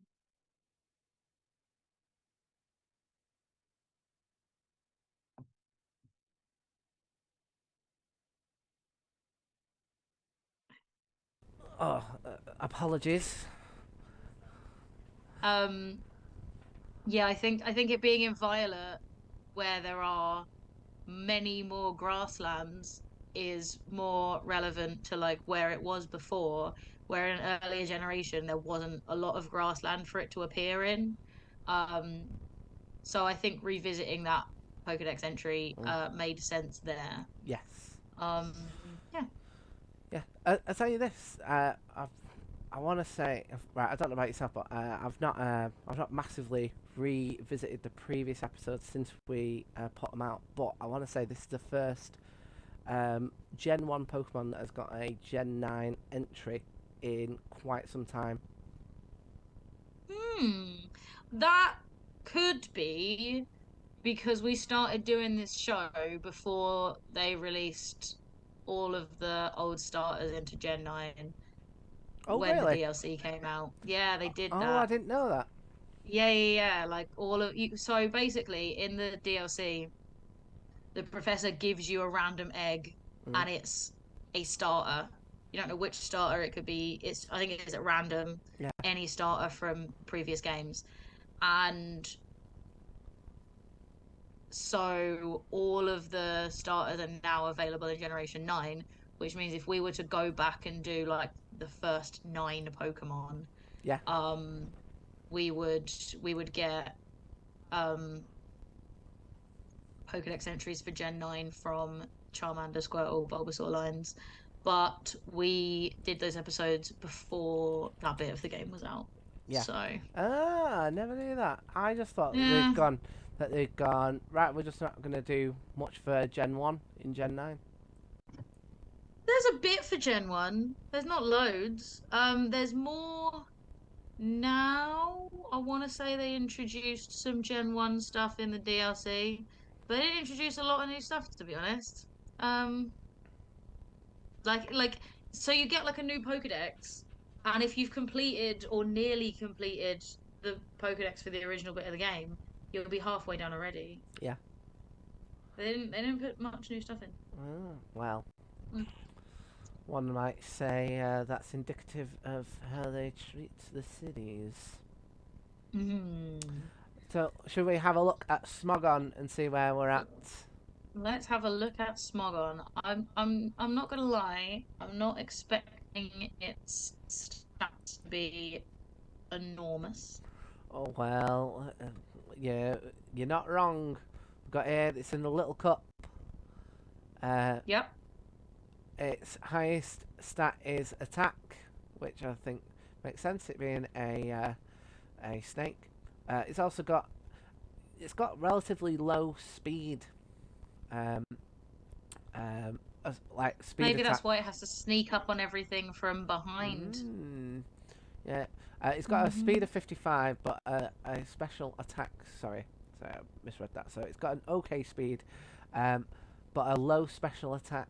So probably if you're gonna use an Ekans, it is probably not gonna do you very much good. Not gonna do you very much good. Yeah. So this here we've got as well. It says um, for Ekans here is Ekans carves itself as a niche in the little cup as the only viable coil sweeper, and it is quite an offensive presence after coil boosts. Its expansive move pool includes many coverage moves such as Earthquake and Sucker Punch to hit specific threats, as well as utility options like Glare, which we already mentioned as its like signature move, and its typing Yep. grants it resistance from common fighting moves as well as fairy and poison type moves, allowing it to check Pokemon such as Timber, Mindfu. Is that how you pronounce it? Yeah. Spritzy and Fungus. Uh, so it looks like they actually are saying it's half decent, thanks to its Yeah. typing. But you've Given the kind of Pokemon you see in the Little Cup, this one has something you can actually like build a strategy out of. yeah Because I think most of the Pokemon in the Little Cup, they either like they're just not gonna you're not gonna choose to do that over doing something with one of their evolved forms. There are not that many Little Cup Pokemon that people really bother to keep yeah around. yeah totally. So should we give it our Trubbish rating? Yeah. So I oh go on. Go on, you go first. You go first. Well, I have been somewhat disappointed by. I felt like because of the fact it's connected to Team Rocket, I was expecting for there to be a lot more lore connected. Um, Yeah. so I feel like I'm disappointed at the lack. I feel like they just went down the it's a snake route versus this is the main Pokemon used by nefarious people, and I'm gonna struggle to give it more than a 4. Okay. I think I agree. I think the Pokedex entries are underwhelming. Yeah, Um, I think there is, while I understand that they did like simplicity in the early generations compared to the later games where things have been done and they have yeah, to get a bit more finicky with it. So I don't want to feel like, oh, it's boring compared to like newer snakes. But at the same time, I think that it doesn't have loads going for it. But I think I would bump it up to a 5, but only because of that moment in the show mm, where it's Ekans that gives you an insight into like a Pokemon's mental approach to a Pokemon trainer relationship, which I think is a very unique moment in the whole show, a very memorable moment. And I think it just like gives Ekans that extra little point. yeah, yeah. So yeah, I feel like that's pretty fair. Should we go into the break? Let's go into a break. Right. So I just need to nip to the loo if that's all right. If I'm all right to Go for it. let you to be, doing all the plugs and such. I shall do the plugs. I shall do all of the plugs. So Fabulous. we have, as we were saying earlier, our next stream is, well, it's stream number 10, but it's episode of the podcast number 25, which means it's Pikachu. And we were originally trying to do this one on a weekend because we're like, we're going to be here all fucking day, ain't we? But unfortunately, we're both very busy, popular people um, who do not have many weekends free. So on Thursday, 19th of October, we're going to be doing our Pikachu stream right here on this Twitch channel. I am going to put a link to that in the chat right here. So you can RSVP to like the Facebook event we have it. have of it so that you can like get some notifications about it. We're gonna normally, obviously, if you've been paying attention to these shows, you will have noticed that we group evolutionary lines. Um, you know, we are already trying to think about how we're going to circumvent that when it comes to the Nidorans and evolutions. But we'll get there when we get there. We'll cross that bridge when we come to it. But we figured because Pikachu is just there is so much about it. We are not going to try and cram Pikachu and Raichu into the same day. So we've already planned our Raichu stream for Wednesday, 1st of November. So if you want to RSVP to our Raichu stream, there is a separate event for that. Again, right here on the channel. Um, we're not going anywhere. Subscribe to this Twitch channel if you want to make sure you don't miss anything that we're doing or anything that Tom does without me, because this is his little space of the internet and I'm just dropping by. Um, if you want to see more of what I'm doing, like I said, we've got, well, it's not really what I'm doing, but what I'm doing the admin of. We have sold out our incredible show with Fox Dog Studios. Like, not only did we sell out, we extended capacity and sold out again. Which, oh, that's a rub to my ego that I never get tired of. Please, can we do this every single month at Blizzard Comedy? It makes me feel so good. So you can't come to that one, but you can come and see our previews by the absolutely amazing Maxine Wade and Chris Cantrell. Um, I'm gonna put that link in the chat as well. Come to our comedy previews by Maxine Wade. Oh fuck, I spelled that wrong. Maxine Wade. I spelled it wrong again. And Chris Cantrell. Um, and then give you that link. And we also have the next Blizzard Comedies broadcast avalanche on Monday, 30th of October. I'm not on it, but like I do a lot of admin behind the show, and we do have an absolutely brilliant, brilliant, beautiful cast. So come and have a watch of that. And if you subscribe to the Blizzard Comedy Twitch channel, you won't miss any of the cool stuff that we're doing there. So all of those links are now in the chat. And the last one that I need to just like we don't have anything out yet. We have like a rough demo out yet, but my band's recording some stuff, and here's where you can follow us. And that's it. That's all the things that I have to do. And now I'm gonna go make a cup of tea and hand the reins over to my good colleague Tom. Mwah. Fabulous, fabulous work there with the plugin. So, I have got a whole bunch of stuff coming up. Please do tell people if you are interested or know someone who might be interested. So, the stuff I got coming up is the Ha Ha Horror Show is about to go on a little mini tour. We're doing Birkenhead, we're doing Manchester, the Edinburgh Horror Festival, we're doing Rill in North Wales, we're doing the Nottingham Comedy Festival, we're doing Manchester, and I'm also doing Phil Ellis's Excellent Comedy Show on that'll be at the Soho Theatre between the 7th to the 11th of November, I think. The main ones that we are pushing at the minute are so this here is for Birkenhead, which is not too far away from Liverpool, and this one here is for Rill, which is the next two that we've got going on, and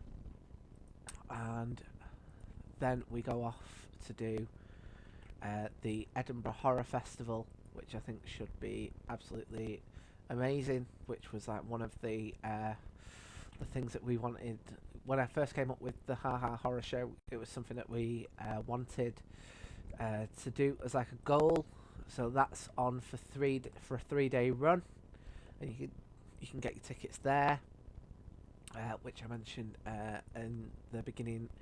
And we're currently working on a Christmas show, which will be in Manchester. But this here, the one that I just put in, that one there is for November 17th, which is on at First Bar, and what else? Oh, and I've also got my comedy course, of which I am currently up to at the uh, last 5 spaces. So I'm hoping that that's going to sell out. I'm going to put that in there. So that is like a combination of improv, stand-up, and clowning, and you'll come away with like a new 2 to 5 minutes worth of material, and we'll record it, and I'll give you feedback throughout it. And it is we got really good feedback on the previous one.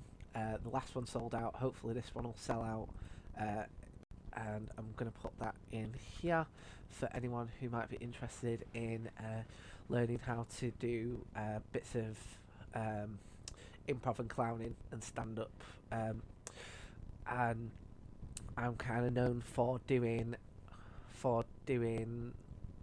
I think quite innovative stuff with comedy, and I think part of it is because of my approach that blends all these things, and this is me showing you how to do that blending process yourself and generate loads of ideas and material, and also help you with hopefully your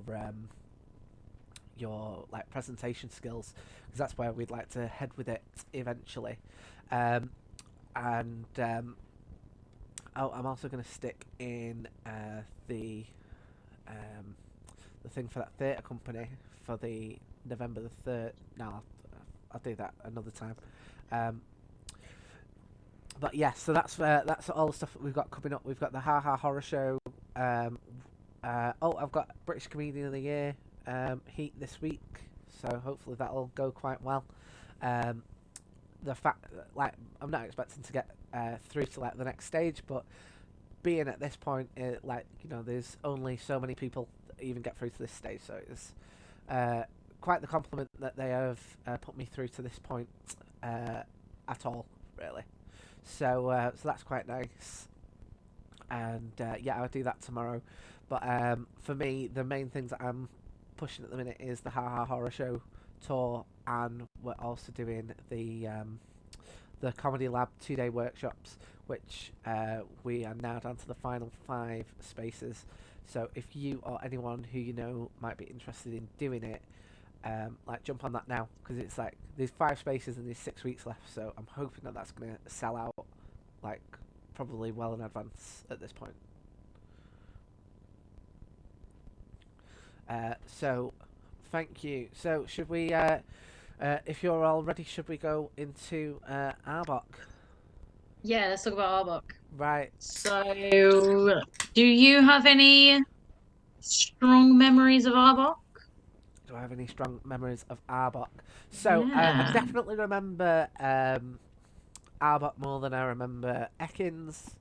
Mm-hmm.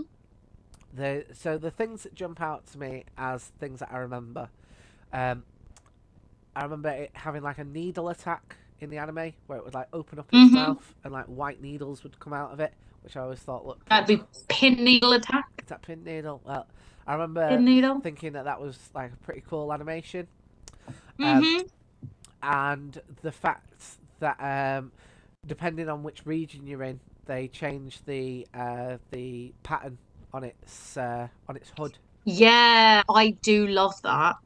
I like this is one of those things I love where they have like regional nuance. And I don't mean like different regional forms, which are also cool. And when they got introduced, I was into it.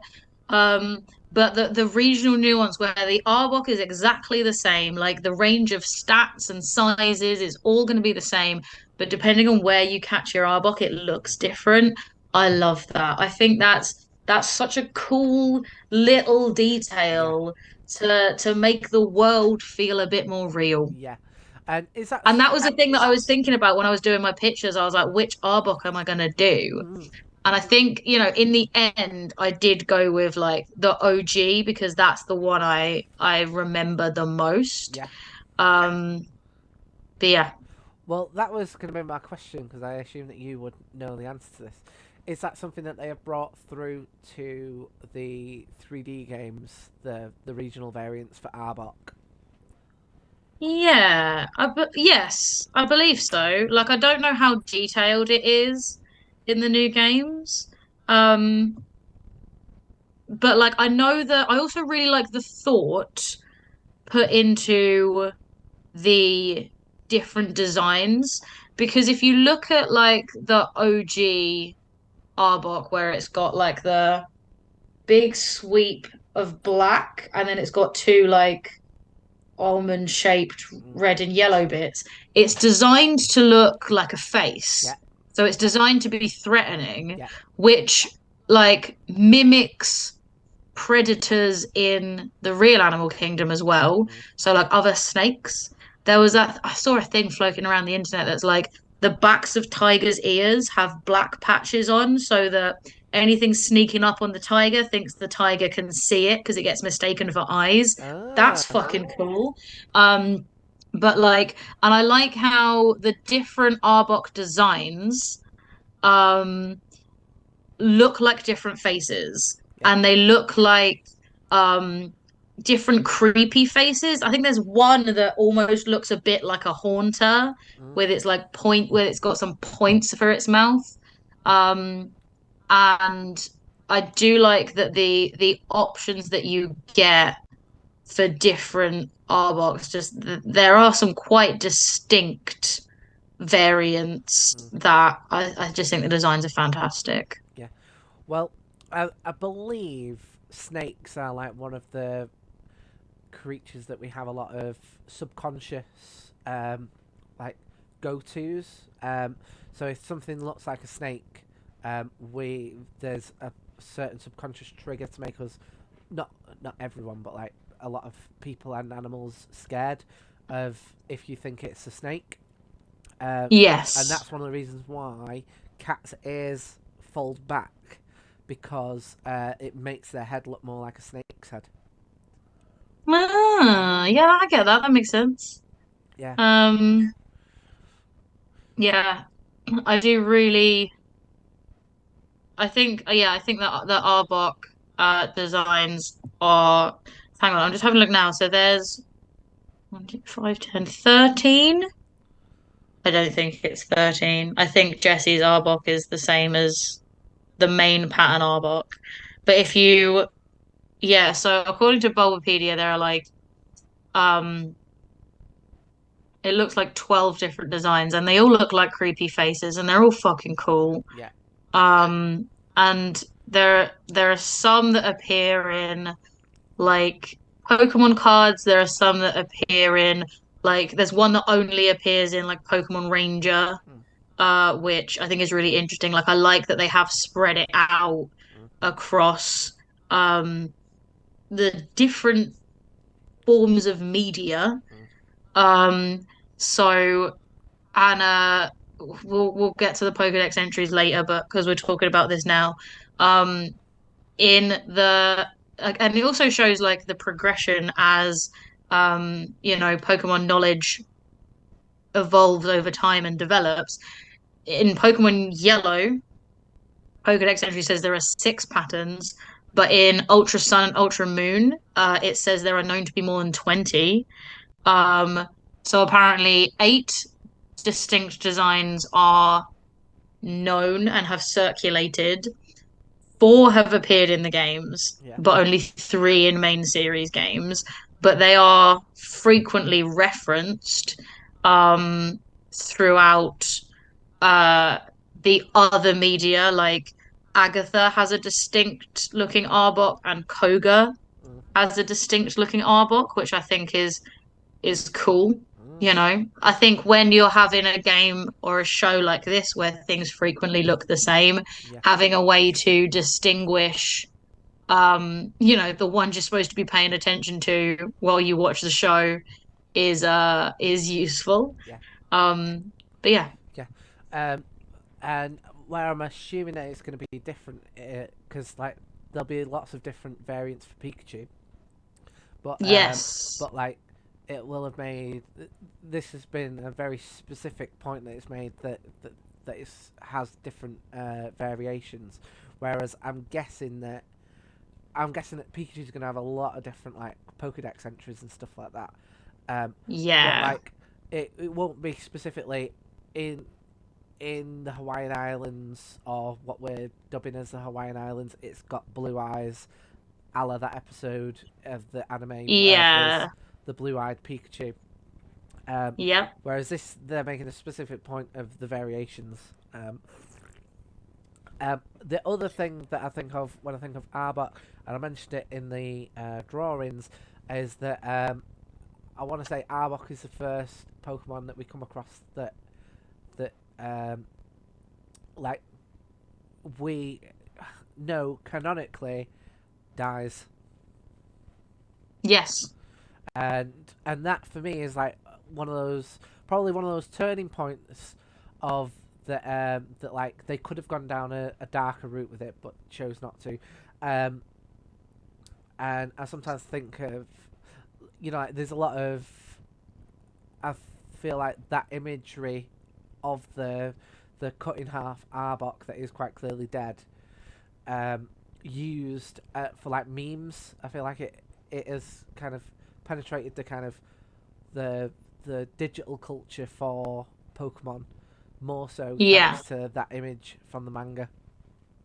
Yeah, very much so. I think like that image of the Arbok being cut in half, it has circulated. I think it's like one of the first things I ever saw that showed me how much darker the manga is than Mm. the show and the games. And even with, you know, Marowak dying being a key plot point in the first Yeah, game, uh, the Arbok being like slashed in half was so much more graphic yeah, that, like, oh yeah, I remember that like floating around school and people being like, "Have you seen this? Have you seen how grim the Pokemon manga is? Oh my God," you know? yeah. So yeah, so that's kind of what I initially think of when I think of Arbok. I feel like I've not particularly had one on my team. Um, um, like I've had one, but it's just gone straight in a box.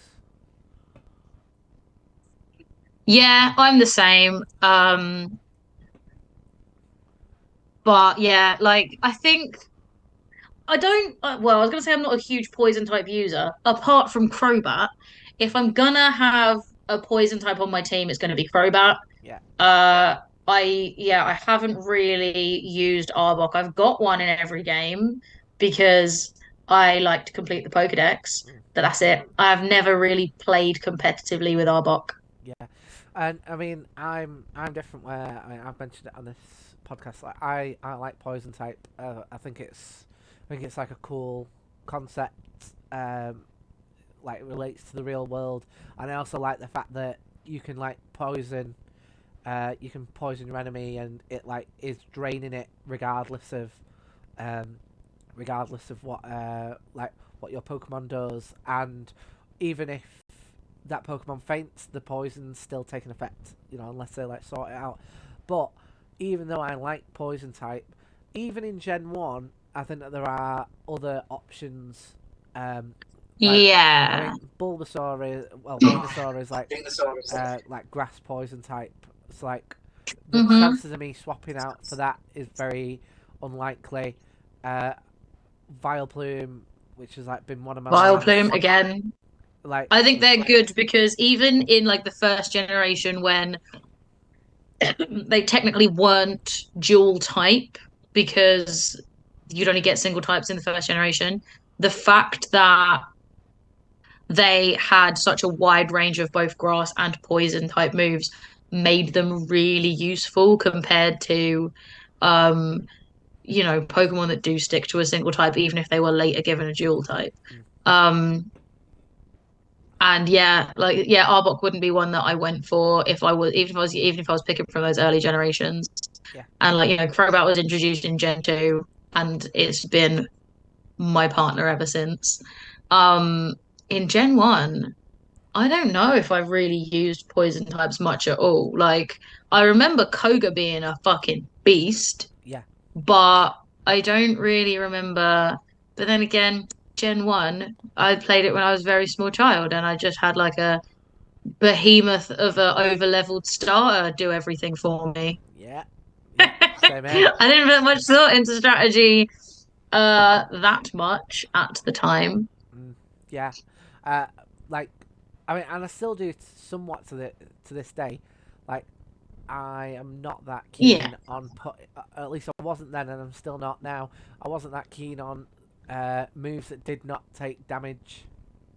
Yes. Um, And I think of all of the status-based moves, poison is my favorite yeah, because like paralysis is the worst because it might you can be paralyzed and it might still attack you. yeah, Um and usually if my Pokemon is paralyzed, it's fucking dead and useless. And if my enemy's Pokemon is paralyzed, it can do a backflip and still hit me. Like uh, yeah, paralysis is fucking shit. I think poison is the best one because although it doesn't prevent them from trying to attack you, yeah, like you said, it can wear away at you. Toxic is an incredible move because it not just continues to poison you, it poisons you by incrementally larger amounts. So in like 5 moves, that Pokemon's fucking gone. yeah, Um, if you last 5 moves to wear it off. But normally I like a move that does damage, yeah, like while it's causing a status affliction. yeah, So I like some like this is why I like Crobat. I like Poison Fang and I like Cross Poison, because they do damage with a chance of poison. yeah, I think Toxic is the exception because it gets exponentially more impactful with each mm, move. But any like but like I wouldn't keep say like poison powder yeah, or something like that.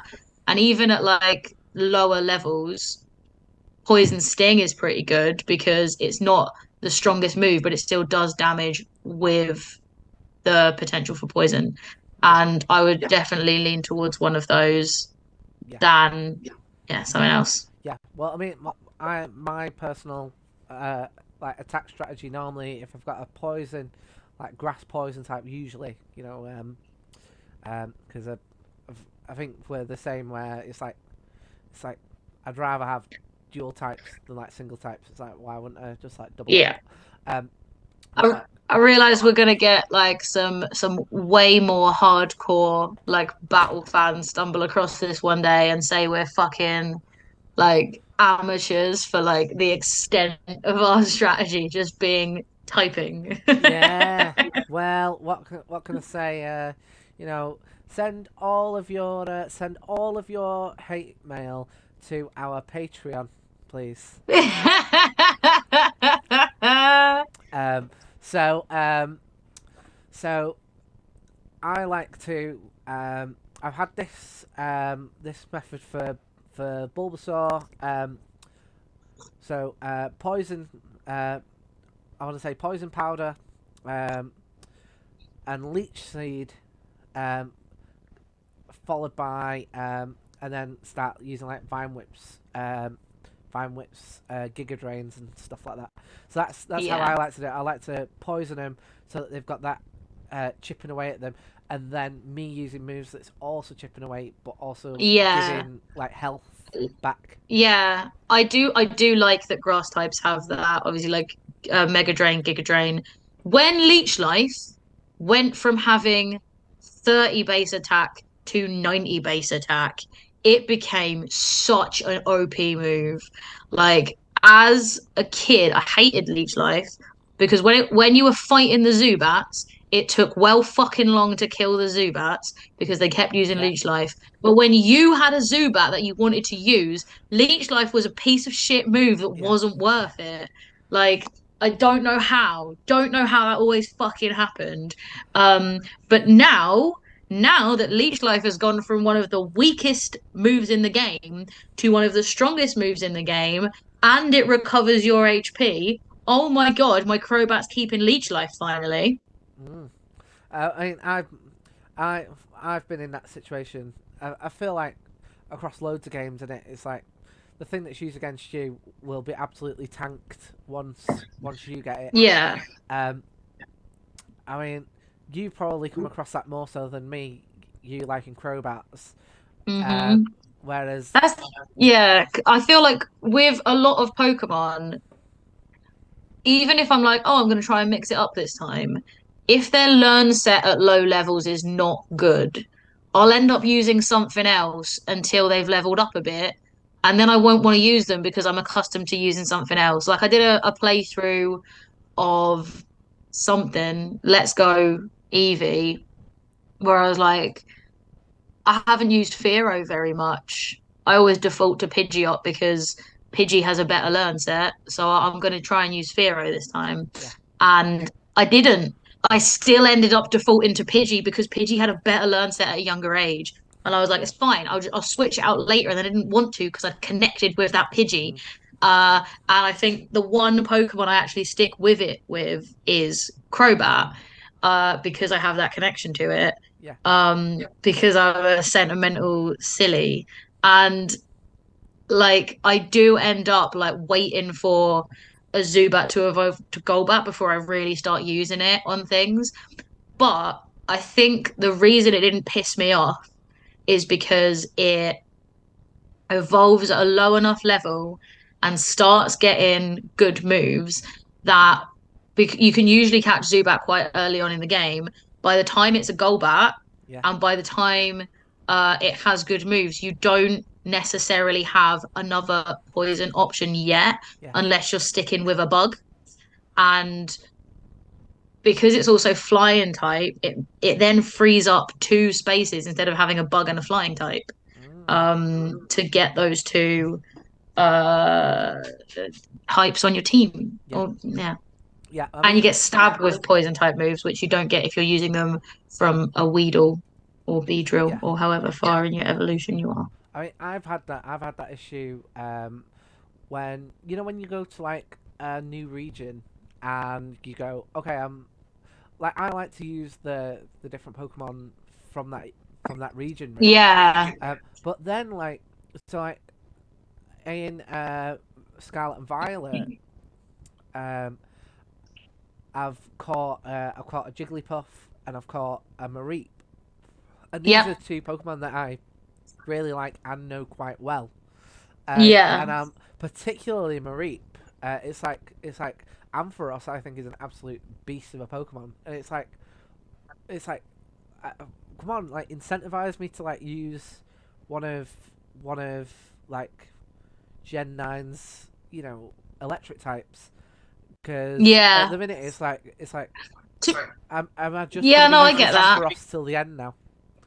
I mean, I used Pour Me and I really liked Pour Me. I thought I didn't think I was going to, especially because I had Quaquaval as my starter, and Quaquaval I think is part fighting, but it doesn't have any fighting type moves because Mega Kick is a normal type move, Yeah, which annoyed me. So my Quaquaval has like three water type moves and Mega Kick, and I only really use it against rock and fire types. I don't use it against other stuff where fighting might come in handy.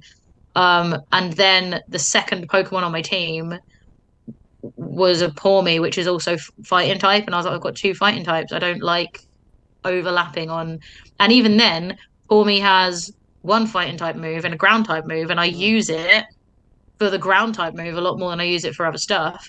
And then the third Pokemon I keep on my team is a Talonflame, which again is one that I have said to myself repeatedly, don't use Talonflame again. Don't use yeah, Talonflame again. Mix it up, try something else. And Talonflame is just such a cool Pokemon. It's so good. It's like fast and it's got these powerful flying yeah. type moves, it's got really powerful fire type moves. I think it's a beast and I like using it. Mm, And like I also used Tenta no Toad's Cruel, Yeah. which I thought was cool as a ground and grass type. But then I'm still using my Paw Me for the ground type moves a lot of the Mm. time. Like it doesn't come in that handy really. Yeah. Um, and then I've got a Grimmsnarl, which again, not a Gen 9 Pokemon, but I think it's very cool, and I called it Nandor. Yeah. Um, because I decided, so you know, Annihilate, Yeah. the Primeape evolution. Yeah. Yeah. Yeah. I decided I was gonna do a What We Do in the Shadows team. So I have a Grimmsnarl called Nandor, an Annihilate called Laszlo, a Gothitelle called Nadja, Yeah. and then I have a Tinkertink as baby Colin Robinson. So it's specifically season 4, Yeah. where Colin Robinson's a baby with his hammer. Oh. Um, and I feel like if there was one in the game, I'd wrap it up with a Chansey called Gizmo. So that would be my Shadows team. And I was putting it together, and I actually haven't used it as a consistent team, but I did keep Nandor on my team because he is a beast. Yeah. Am I right in thinking, because I've only seen like the odd episode of it, but I enjoyed what I saw. Am I right in thinking Colin Robinson's the energy drainer? Yeah, Because yeah. So in the fourth season, I will not give away too much as to why, because it's really funny to see the reveal. But in the fourth season, he's a child, and it's like Mark Protch's face CGI'd onto various children's bodies, mm, and it's fucking hilarious. I feel like you need to sit down and watch it. yeah, Maybe should we binge it when you come to London? yeah, mate, let's do it. Let's do it. Let's do it. Yeah, let's do that.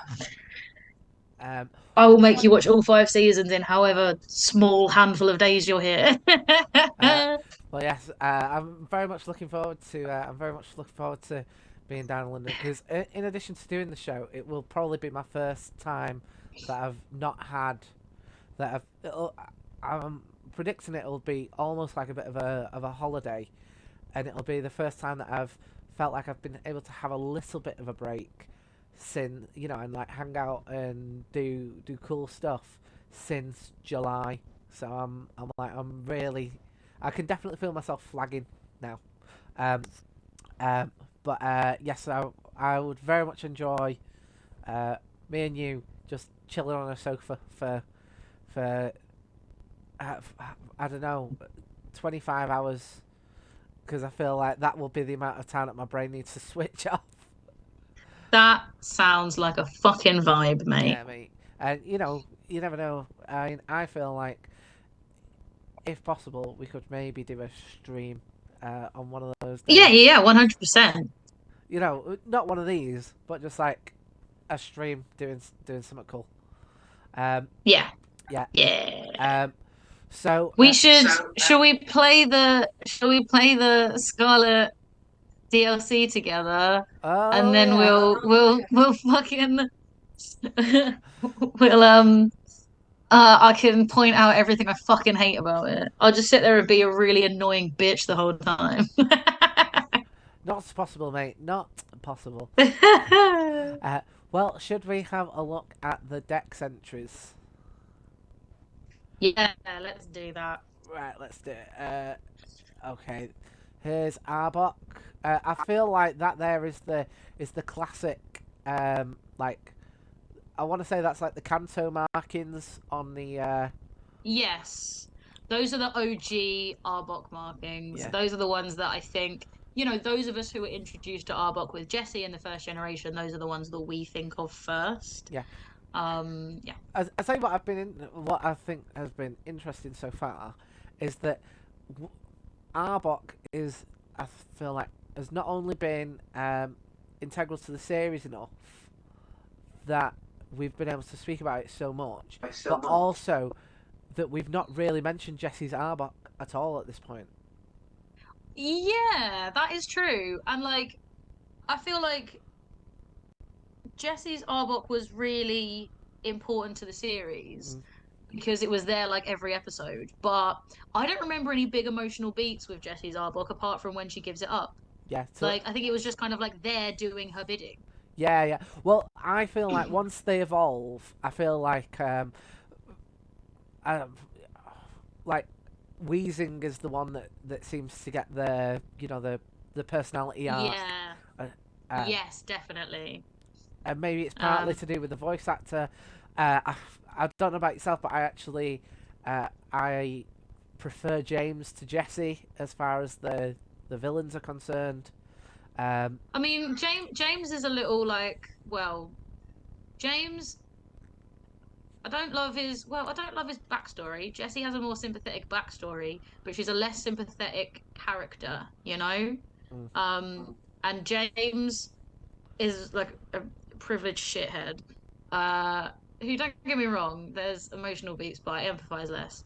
Um, but he is like the more empathetic character in it. Like he gets pushed around a bit more. Like he's a little soft boy. You want to look after him a little bit. yeah, And like, Jesse's the one who like slaps you around, which is fine if you're into that. But yeah, I feel like they both awakened things in people who were too young to realize what they were internalizing as children, mm, for sure. yeah, But yeah, I think James is the more kind of like vulnerable, emotional character, so he's easier to connect with. yeah, Um, and I think, and also out of all of the Team Rocket Pokemon, of Gen 1, I think Victory Bell and Lickitung are funnier. yeah, Like Arbok and Weezing were effectively there first as Ekans and Coughing, yeah, but by the time they evolve, Lickitung and Victory Bell are on the scene as well. mm, And I think those are a bit more memorable once there's a bigger pool of Pokemon to think about when you're thinking about Team Rocket's Pokemon. yeah. Um, and I think when you look at them as like an arc as well, um, they also get a bit blown out of the water by Mime Junior, Wobbuffet. Like Oh, Wobbuffet. yeah, like Chimeco, like they make it Chameko. into the they make it into the like into the song and stuff, whereas Arbok and Weezing don't make it into the song Yeah. Well, as often. James, I think I saw this floating around somewhere. James is the only character in the whole show that has that every time you see him catch a Pokemon, he asks the Pokemon if it wants to come with him before he catches it. Mm, Like obviously there are plenty where the rest of the main characters do that, but James is the only one who's done it every single time. There is at least one Pokemon that everyone else has caught without asking permission first. yeah, and I mean the thing with Jesse and James as well, it's like they are both characters who could easily become protagonists. With just some very slight narrative tweaks. Um, Yeah. I, if it was revealed that they were going to do a Jesse and James spin-off series, I feel like there'd be a lot of people who would be up for that. Oh yeah. I've seen a lot of people sort of lamenting the fact that there are new main characters in the Pokemon anime now who have been like, okay, Ash's story is over, that's fair. It was getting a bit tired anyway. But being like, oh my God, no more Team Rocket. Mm, Like they're more worried about leaving Team Rocket behind, which I get. yeah, Because like Ash's story arc was getting old, right? Because he won the Orange Islands League. So arguably it could have ended there and they could have introduced another person to Generation 2. But they didn't. And then there's like a soft reboot halfway through. It's like Ash Ketchum is 10 years old. It's like, but he's going into his fucking fourth or whatever journey. mm, He's not 10 years old. Um, and now they're like, he can't, like, he has to lose in order to justify mm, continuing his journey, right? And also for like the children watching to have a role model that learns how to lose gracefully. I think that's an important lesson. I don't begrudge the writers for making Ash lose. However, losing for 25 years is too much. Then you're just a fucking uh, loser, and I'm not cheering you on anymore, dude. Like, be better. So they made Ash win. They did the Master's Journey series where he wasn't about um well, he was about training his Pokemon to be the best. Mm. And I think having a more refined focus while Go was focusing on catching all of them, uh, and making Ash the one who wants to be good at strategy and Go the one who wants to collect them all, rather than have Ash try and do everything, was a good decision. Mm. And I feel like if you'd seen more of that in the comparison between Ash and his other companions earlier on, with Ash having one goal, the others having another, Mm. because like Misty was, oh, I'm a water trainer and only water. Like, okay, but you're still doing the same thing. Yeah. And Brock was like a Pokemon breeder, but it was never really clear what that meant Yeah. compared to a trainer, because he was still training and he was still a gym leader. I think they got close to it in Generation 3, where like May did the competitions. Um, but I think it was refined with Ash and Go, if you've seen the newest ones. So Ash got to the end of his story arc after a long time. Team Rocket didn't. They did Mm. not successfully capture Pikachu, which is the Yeah. only thing they ever wanted to do. Um, I haven't actually watched the last episode, so I don't know how that storyline resolves. I'm gonna have to go out and find it now that I'm thinking about Mm. it. But like, if Team Rocket just, reach self-actualization and decide that capturing Pikachu and giving it to Giovanni isn't going to make them happy, great. But at the same time, like, that's something that's going to be pushed into the background to resolve the stories of the other Mm. characters, like the more main characters. And they were a really good bit of like comic relief. Yeah. Like, they had underneath it all, they weren't bad people, Mm. right? They were making the choices they felt the need to make because of their situations. And you get that when you learn their backstories. And you see glimmers of that in the way they treat their Pokemon, the way they treat each other sometimes. Like when James gives up his bottle cap collection for Meowth. Yeah. Oh, I cried. Oh, I cried so much. I wish someone would love me like that, like James loves Meowth.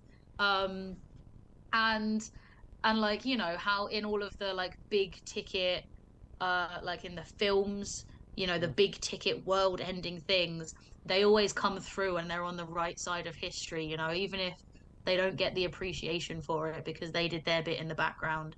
And you can't help that, like, Team Rocket are anti-heroes. They're not just villains. Like, Mm. you want to follow along them, you want to see what they're doing. And I do not blame people for missing them more than like Ash and the team. Like, literally, there's a whole bit where Ash wins in the last competition he ever does, Mm. where like his mum's watching at home on TV, but Team Rocket have gone into the stands to see him do his last ever battle. And it's like, your own fucking mum didn't come and see you, but your enemies did. What Mm. fucking legends. Yeah. Like, they're good people. They're Yeah. good people, really. Yes. Well, I've got like a tiny head cannon, which is that like part of the reason why Ash's Pikachu gets so strong is because Team Rocket keep basically leveling him up. Yeah, that makes sense. Yeah. Yeah. Because like I imagine he must battle them at least like once or twice, like every other episode. And it's like, Mm-hmm. so it's like of all the battles that Ash has and Pikachu has, like you can cut that in half without them. Yeah. Yeah. Easily. Yeah, and if Um, it works in the same way that like the games do, he's getting EXP for every single one of those.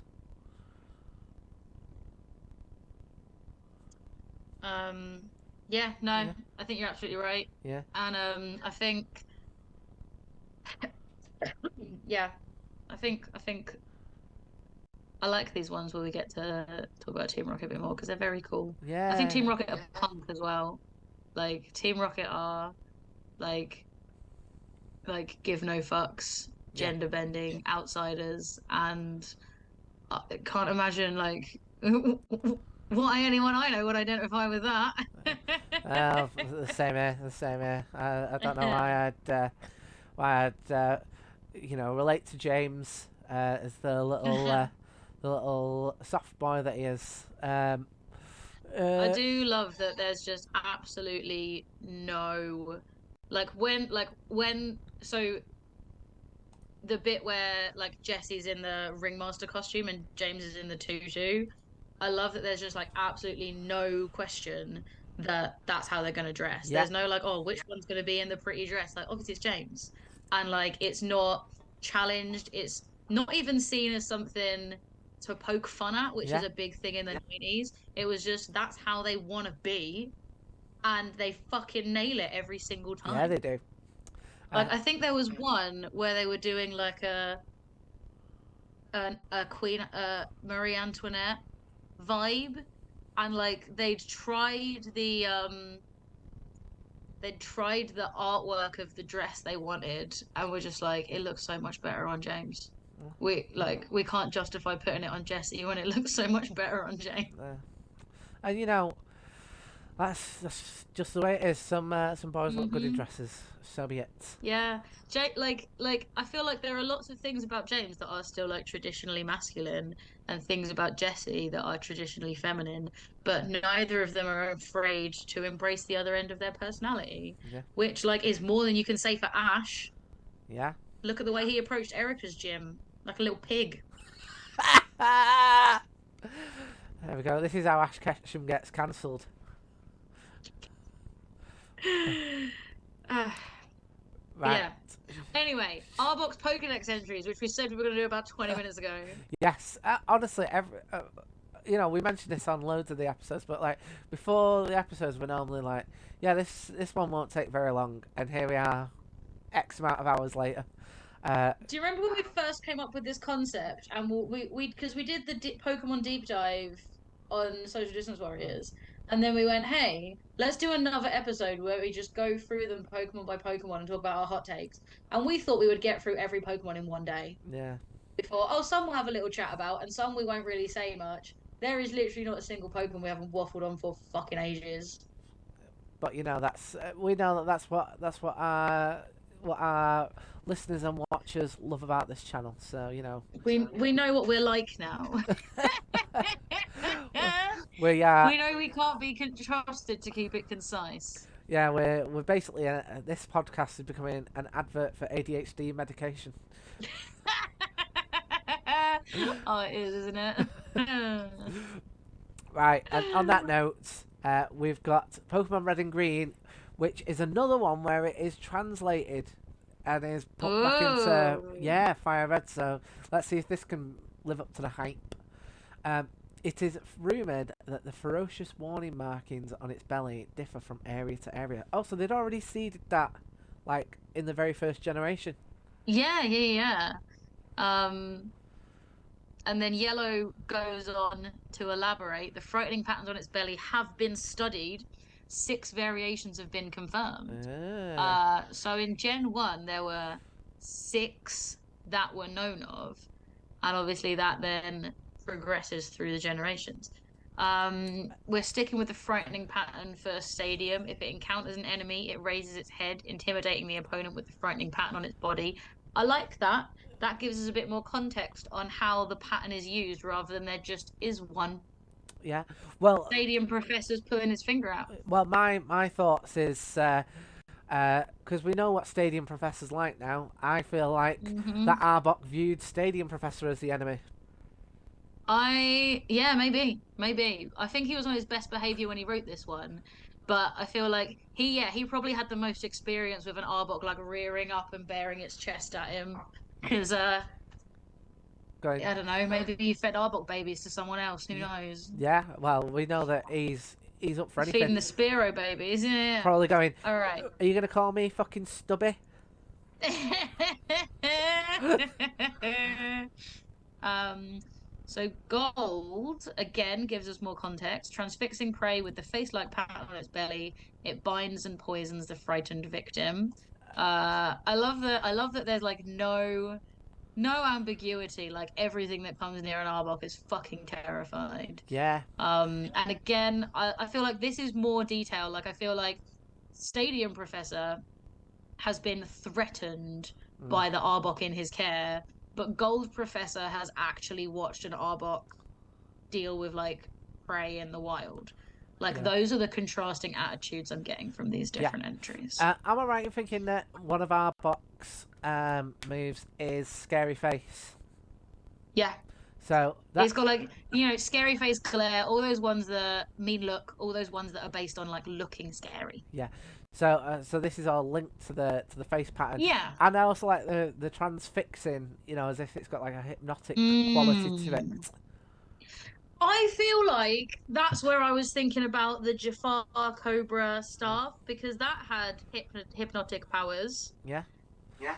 And they had to smash it to get the Sultan from being unhypnotized. Mm. And I feel like that's probably why I was thinking Arbok and the as well as the hood. Yeah. Maybe that's what I had in mind when I was trying to pull out an Aladdin reference for my drawing. Yeah. Well, Right. maybe I had also subconsciously uh, picked up on the hypnotic element to it. For I mean, your Ekans. yeah. I mean, there may be some. I mean, maybe it's like culturally there is some cultures where they mention that it is hypnotic. Snakes are hypnotic. You got Mm. like snake charming and all that kind of stuff. So Yeah. maybe it's like there's a subconscious amount of hypnotism with snakes anyway that it's tapping into too. I think that's very, very plausible. Yeah. So Silver goes on to say, with a very vengeful nature, it won't give up the chase, no matter how far, once it targets its prey. I feel like this is not the first Pokemon we've come across that has had its like dedication referenced in a similar manner. Yeah. I want to say, is it Pharaoh who might have also been vengeful? Yeah, I think Firo and Arbok would have some kind of like camaraderie. I could see them getting along. Yeah. Well, it wouldn't Um, surprise me if there is some trainer in one of the games that has got a Pharaoh and an Arbok. yeah, for sure. Um, but Um, but yeah, it's. Do you know what I'm getting the feeling, right? I've not got anything to base it on, but how Ekins's deck entries came across versus this, it feels like they came up with Arbok and they've got loads of lore around it, and they were like, well, we can't just have this massive snake be like a one and only like evolve a single mm, evolution. Um, so let's give it like a pre-evolution that it grows into, because otherwise we're going to have to like make it's like stats like off the chain. Whereas this is something that we yeah, want to give to the villains. So maybe they went, okay, so they've all got Arboks, and then they went, well, we need to have like a pre-evolution or give Arbok something to evolve into. just a little baby regular snake. Yeah, so I don't know, like I say, I haven't got anything to base it on, but it feels like maybe they came up with Arbok first, and then came up with Ekans for it to turn I into. can I can see that being possible. Yeah. So Crystal says, to intimidate foes, it spreads its chest wide and makes eerie sounds by expelling air from its mouth. That's just a snake, that though. That is just a snake, but also I think that ties into because like Jesse's Arbok was quite a shouty boy Yeah. because he sounded like he had quite a bit of lung power. He had that quite distinct like noise. So I guess that I wouldn't say it's that like scary, but I guess it could be if under the right circumstances. Yeah.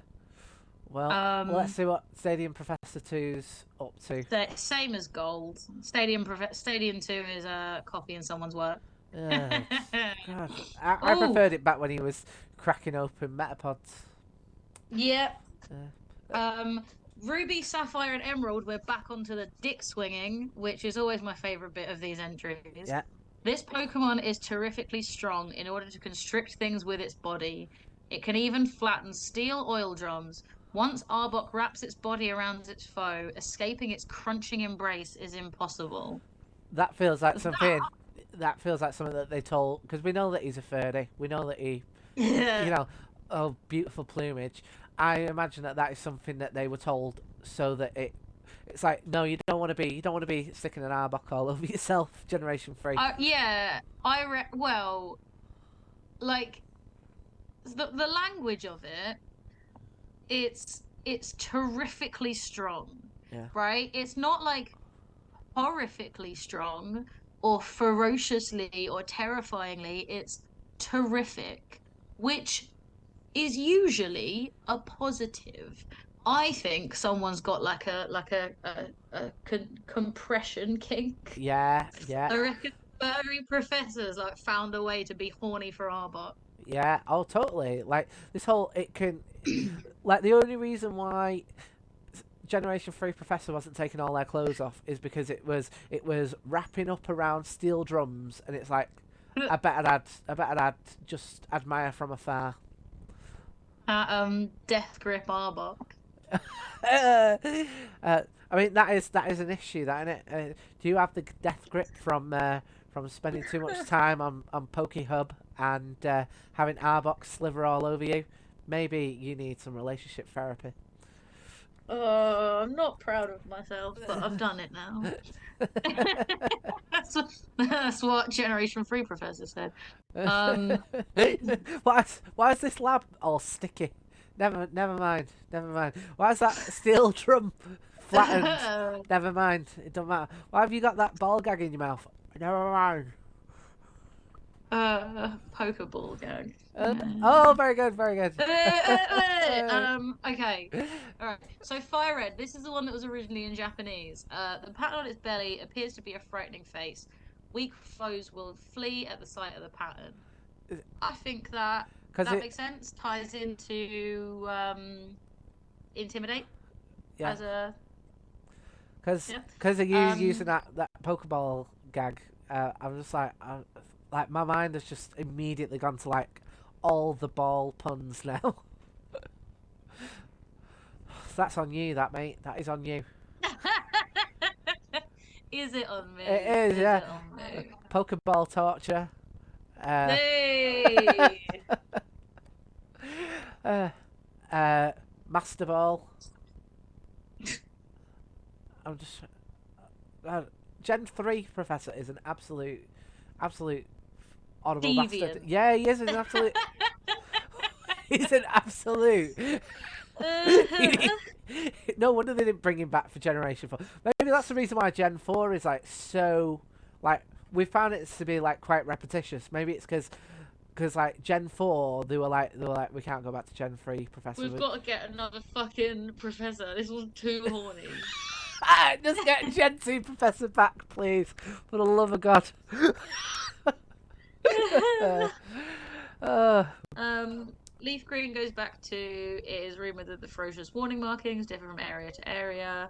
okay, And... so we now know that Gen 3 Professor had been fired by Leaf Green. Yeah, yeah. Because they're having to repeat. They're going just copy and paste until we get to the end of the lawsuit. Diamond and Pearl says the pattern on its belly is for intimidation. It constricts foes when they are frozen in fear. Again, I think that ties into a lot of its move pool. I think that makes a lot of sense. I think that Gen 3 Professor was frozen in fear. That's how they know that. I think it was frozen with something else. Heart Gold and Soul Silver are the same as Gold and Silver. Yeah, because they're copying and pasting until the end of the tribunal. Black and White are the same as Diamond and Pearl. Tribunal's still going on. X is the same as Fire Red, which is the Japanese one again. Yeah. Y is the same as Crystal. Okay, so Omega Ruby and Alpha Sapphire is the horny Gen 3 professor returned. Yeah. But he's lost. He's lost all of his passion at this point because he's copying and pasting his old work. He's plagiarizing himself. Yeah, because he's like, well, if I can't touch him, I'm not fucking writing about him. So Ultra Sun is the one that shows progression between the generations. Yeah, because he's been got fired the latest at this point. research. Yeah, finally someone's doing some fucking work instead of just like instead of just getting off the Pokemon. Ultra Sun says the latest research has finally been done. That isn't about how hard it can squeeze you. It's determined that there are over 20 possible arrangements of the patterns on its stomach, which Let's Go Eevee and Let's Go Pikachu, which is the same generation, still says 6 variations. So you can see how the different times and the different regions, people are doing different work. And I Yeah. think that's pretty cool. I Yeah. like this. Yeah. Um, I bet you I they. also I bet you they've both got like a WhatsApp group going. Hi, this is well, the I found this 20. yeah, this is the professor group. It's like Gen 3 professor was removed by Gen 1 professor, and it's like we don't talk about Gen 3 professor anymore. Gen 7. Hello. Um, Ultra Moon is creepy as shit. After stunning its opponents with the pattern on its stomach, it quickly wraps them up in its body and waits for them to stop moving.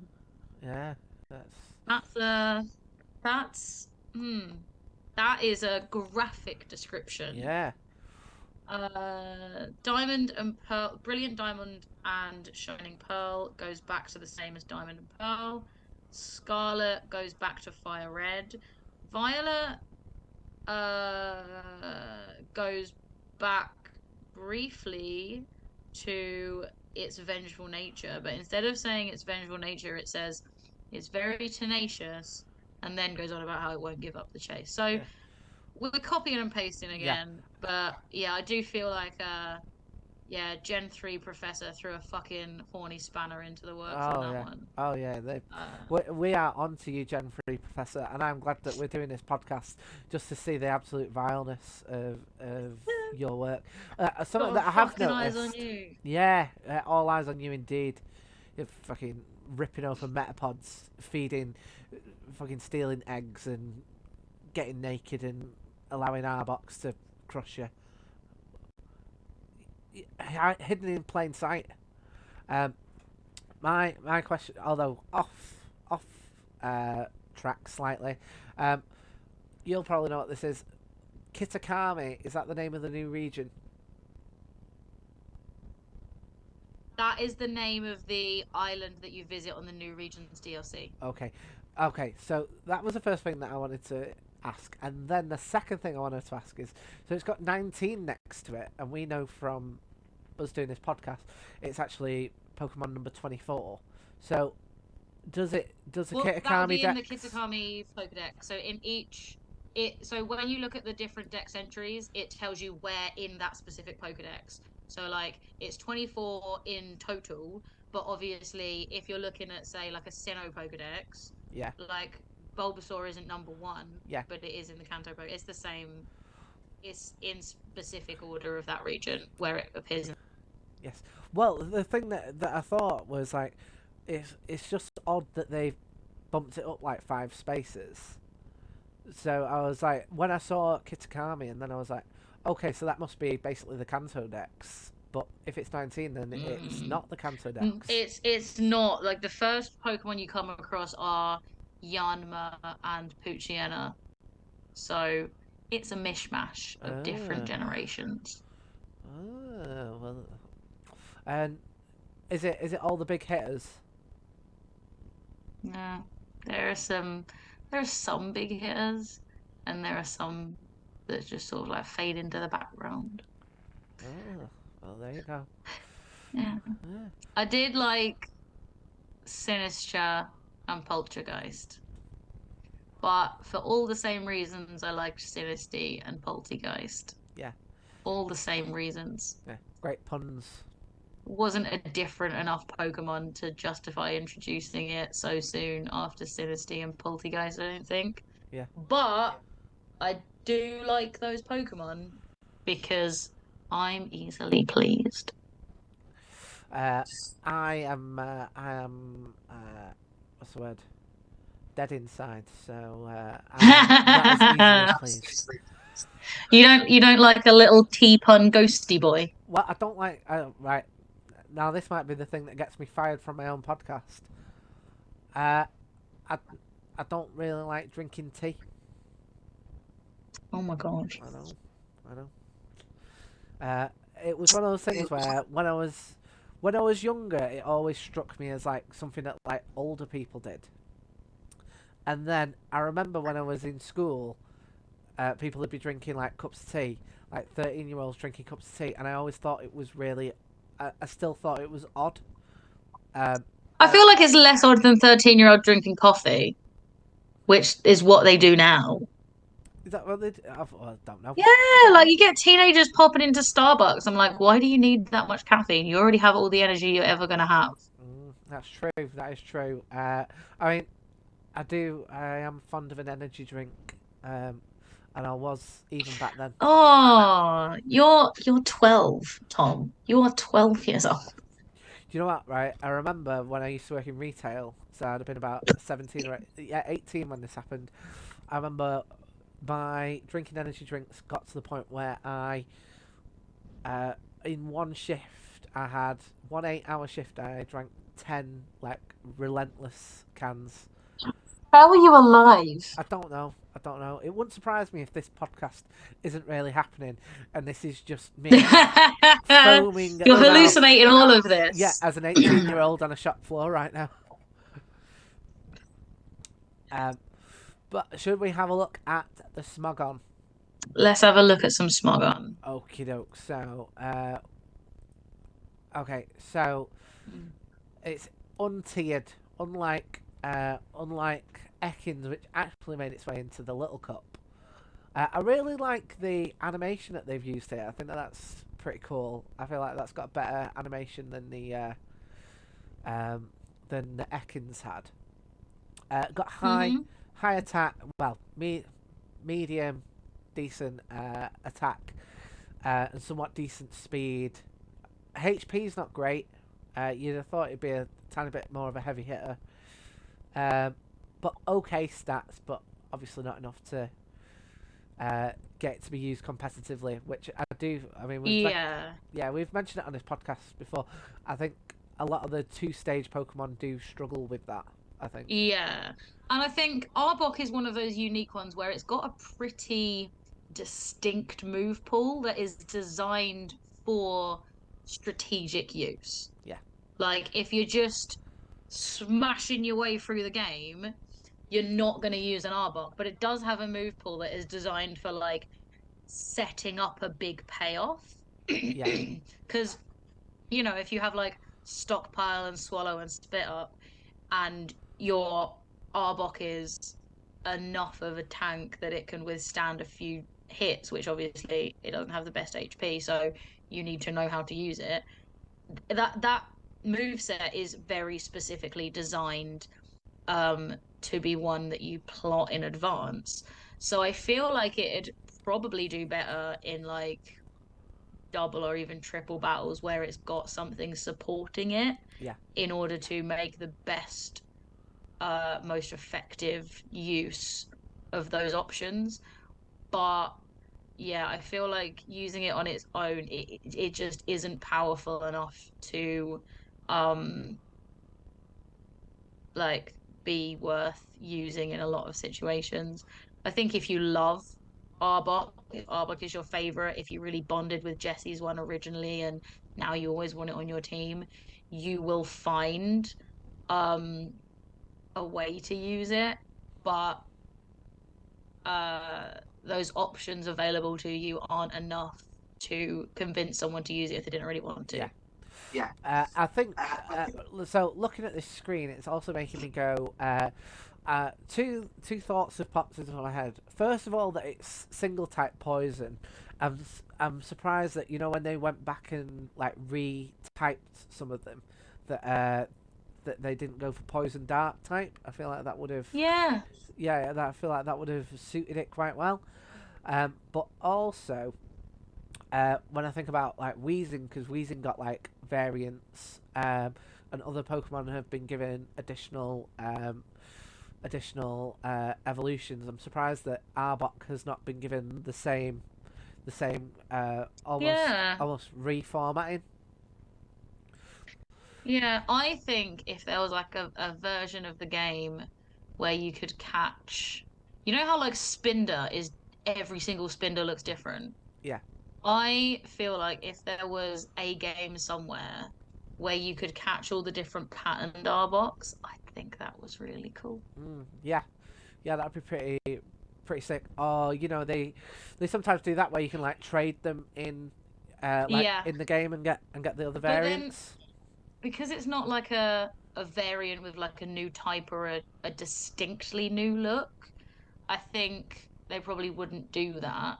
Which is why I use Spinder, because the Spinders are not different. The Spinders are the same Pokemon, but they just generated it so the patterns on it were different every time, Yeah, which like you can do for Arbok. So I don't see why they don't. yeah. And there could be like I reckon it'd be really great if like there was a bit in a future game with where there's like a snake expert Mm, who's like, I love snake Pokemon. My house is full of Ekans and Arbok and Seviper and Onyx and anything else that looks even remotely like a snake. mm, There's like an Electros because he thought it was a snake and didn't realize it was an eel until he'd already made friends with it, like yeah, that sort of thing. And he sets you a challenge, like go out and bring him all the different designs of Arbok that you can find. mm, And then there's like, they're scattered all over the map. And then there's like only one with a very mm. distinct, rare thing. And if you show him that one, he gives you like a big prize. I reckon Yeah, that would be a cool little side quest to have in a Pokemon game. They should hire us to make Pokemon games. yeah. Damn it. Well, they should hire us to do their Beyond the Pokedex or whatever the series is called. They should hire us to I do have so not much.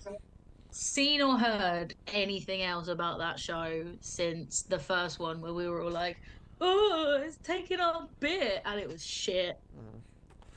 Yeah, I've not seen or heard anything else since, and it's like I'm following plenty of like Pokemon content based like places so that I am up to date on things we might want to talk about on here.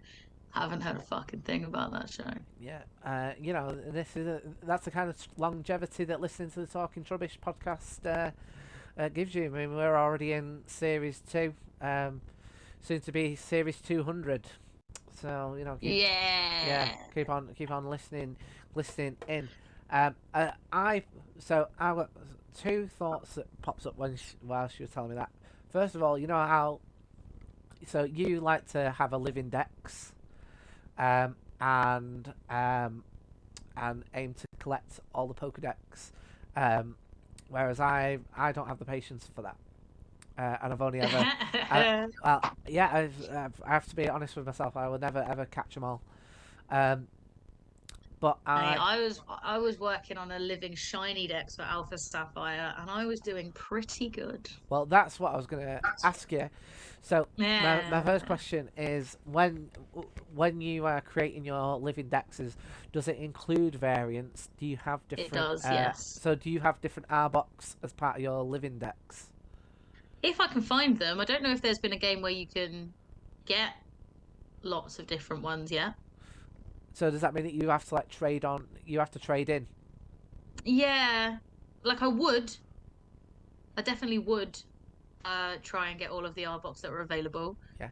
Um, And then does your living shiny dex also extend to variations of things like Spinder and Arbok so in not shiny form? Spinder because every single Spinder is different. It is impossible to get a shiny of every single design of Spinder. But Pokemon that do have variants, that I would, yes, do a shiny variant of all of them. Um, I'm thinking things like, yeah, because like Spinarak has a face on its back. I think if Spinarak had a cute, like different types of faces depending on where it was, I think that would be cute, and I would go and get all of the different Spinaraks as shinies. Mm. Um, yeah. So let's have a final look, see if it says anything about so about Arbok before we give it our own um, notes. So, despite not suffering from competition as a coil user, having decent abilities and a nice move pool, Arbok struggles to find its place. Its only average attack and speed and mediocre bulk make it a bad setup sweeper. Gives it a hard time setting up and leave it easily revenge killed and walled by metagame staples such as Oricorio E and Jellicent.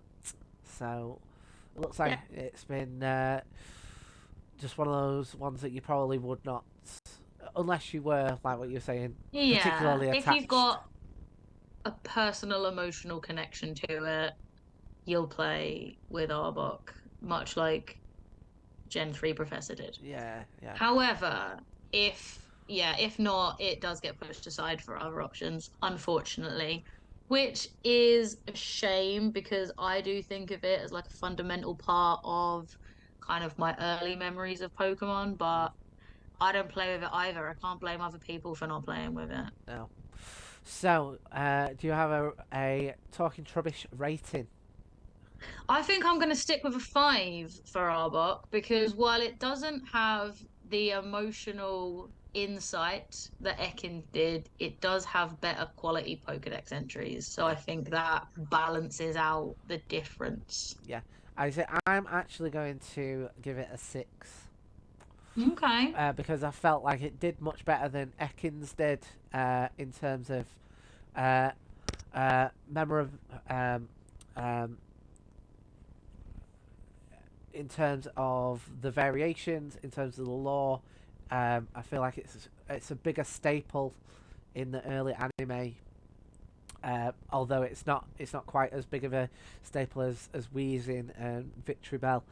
But yes, I'm gonna give it a 6. But I don't feel like I could give it any higher than a 6.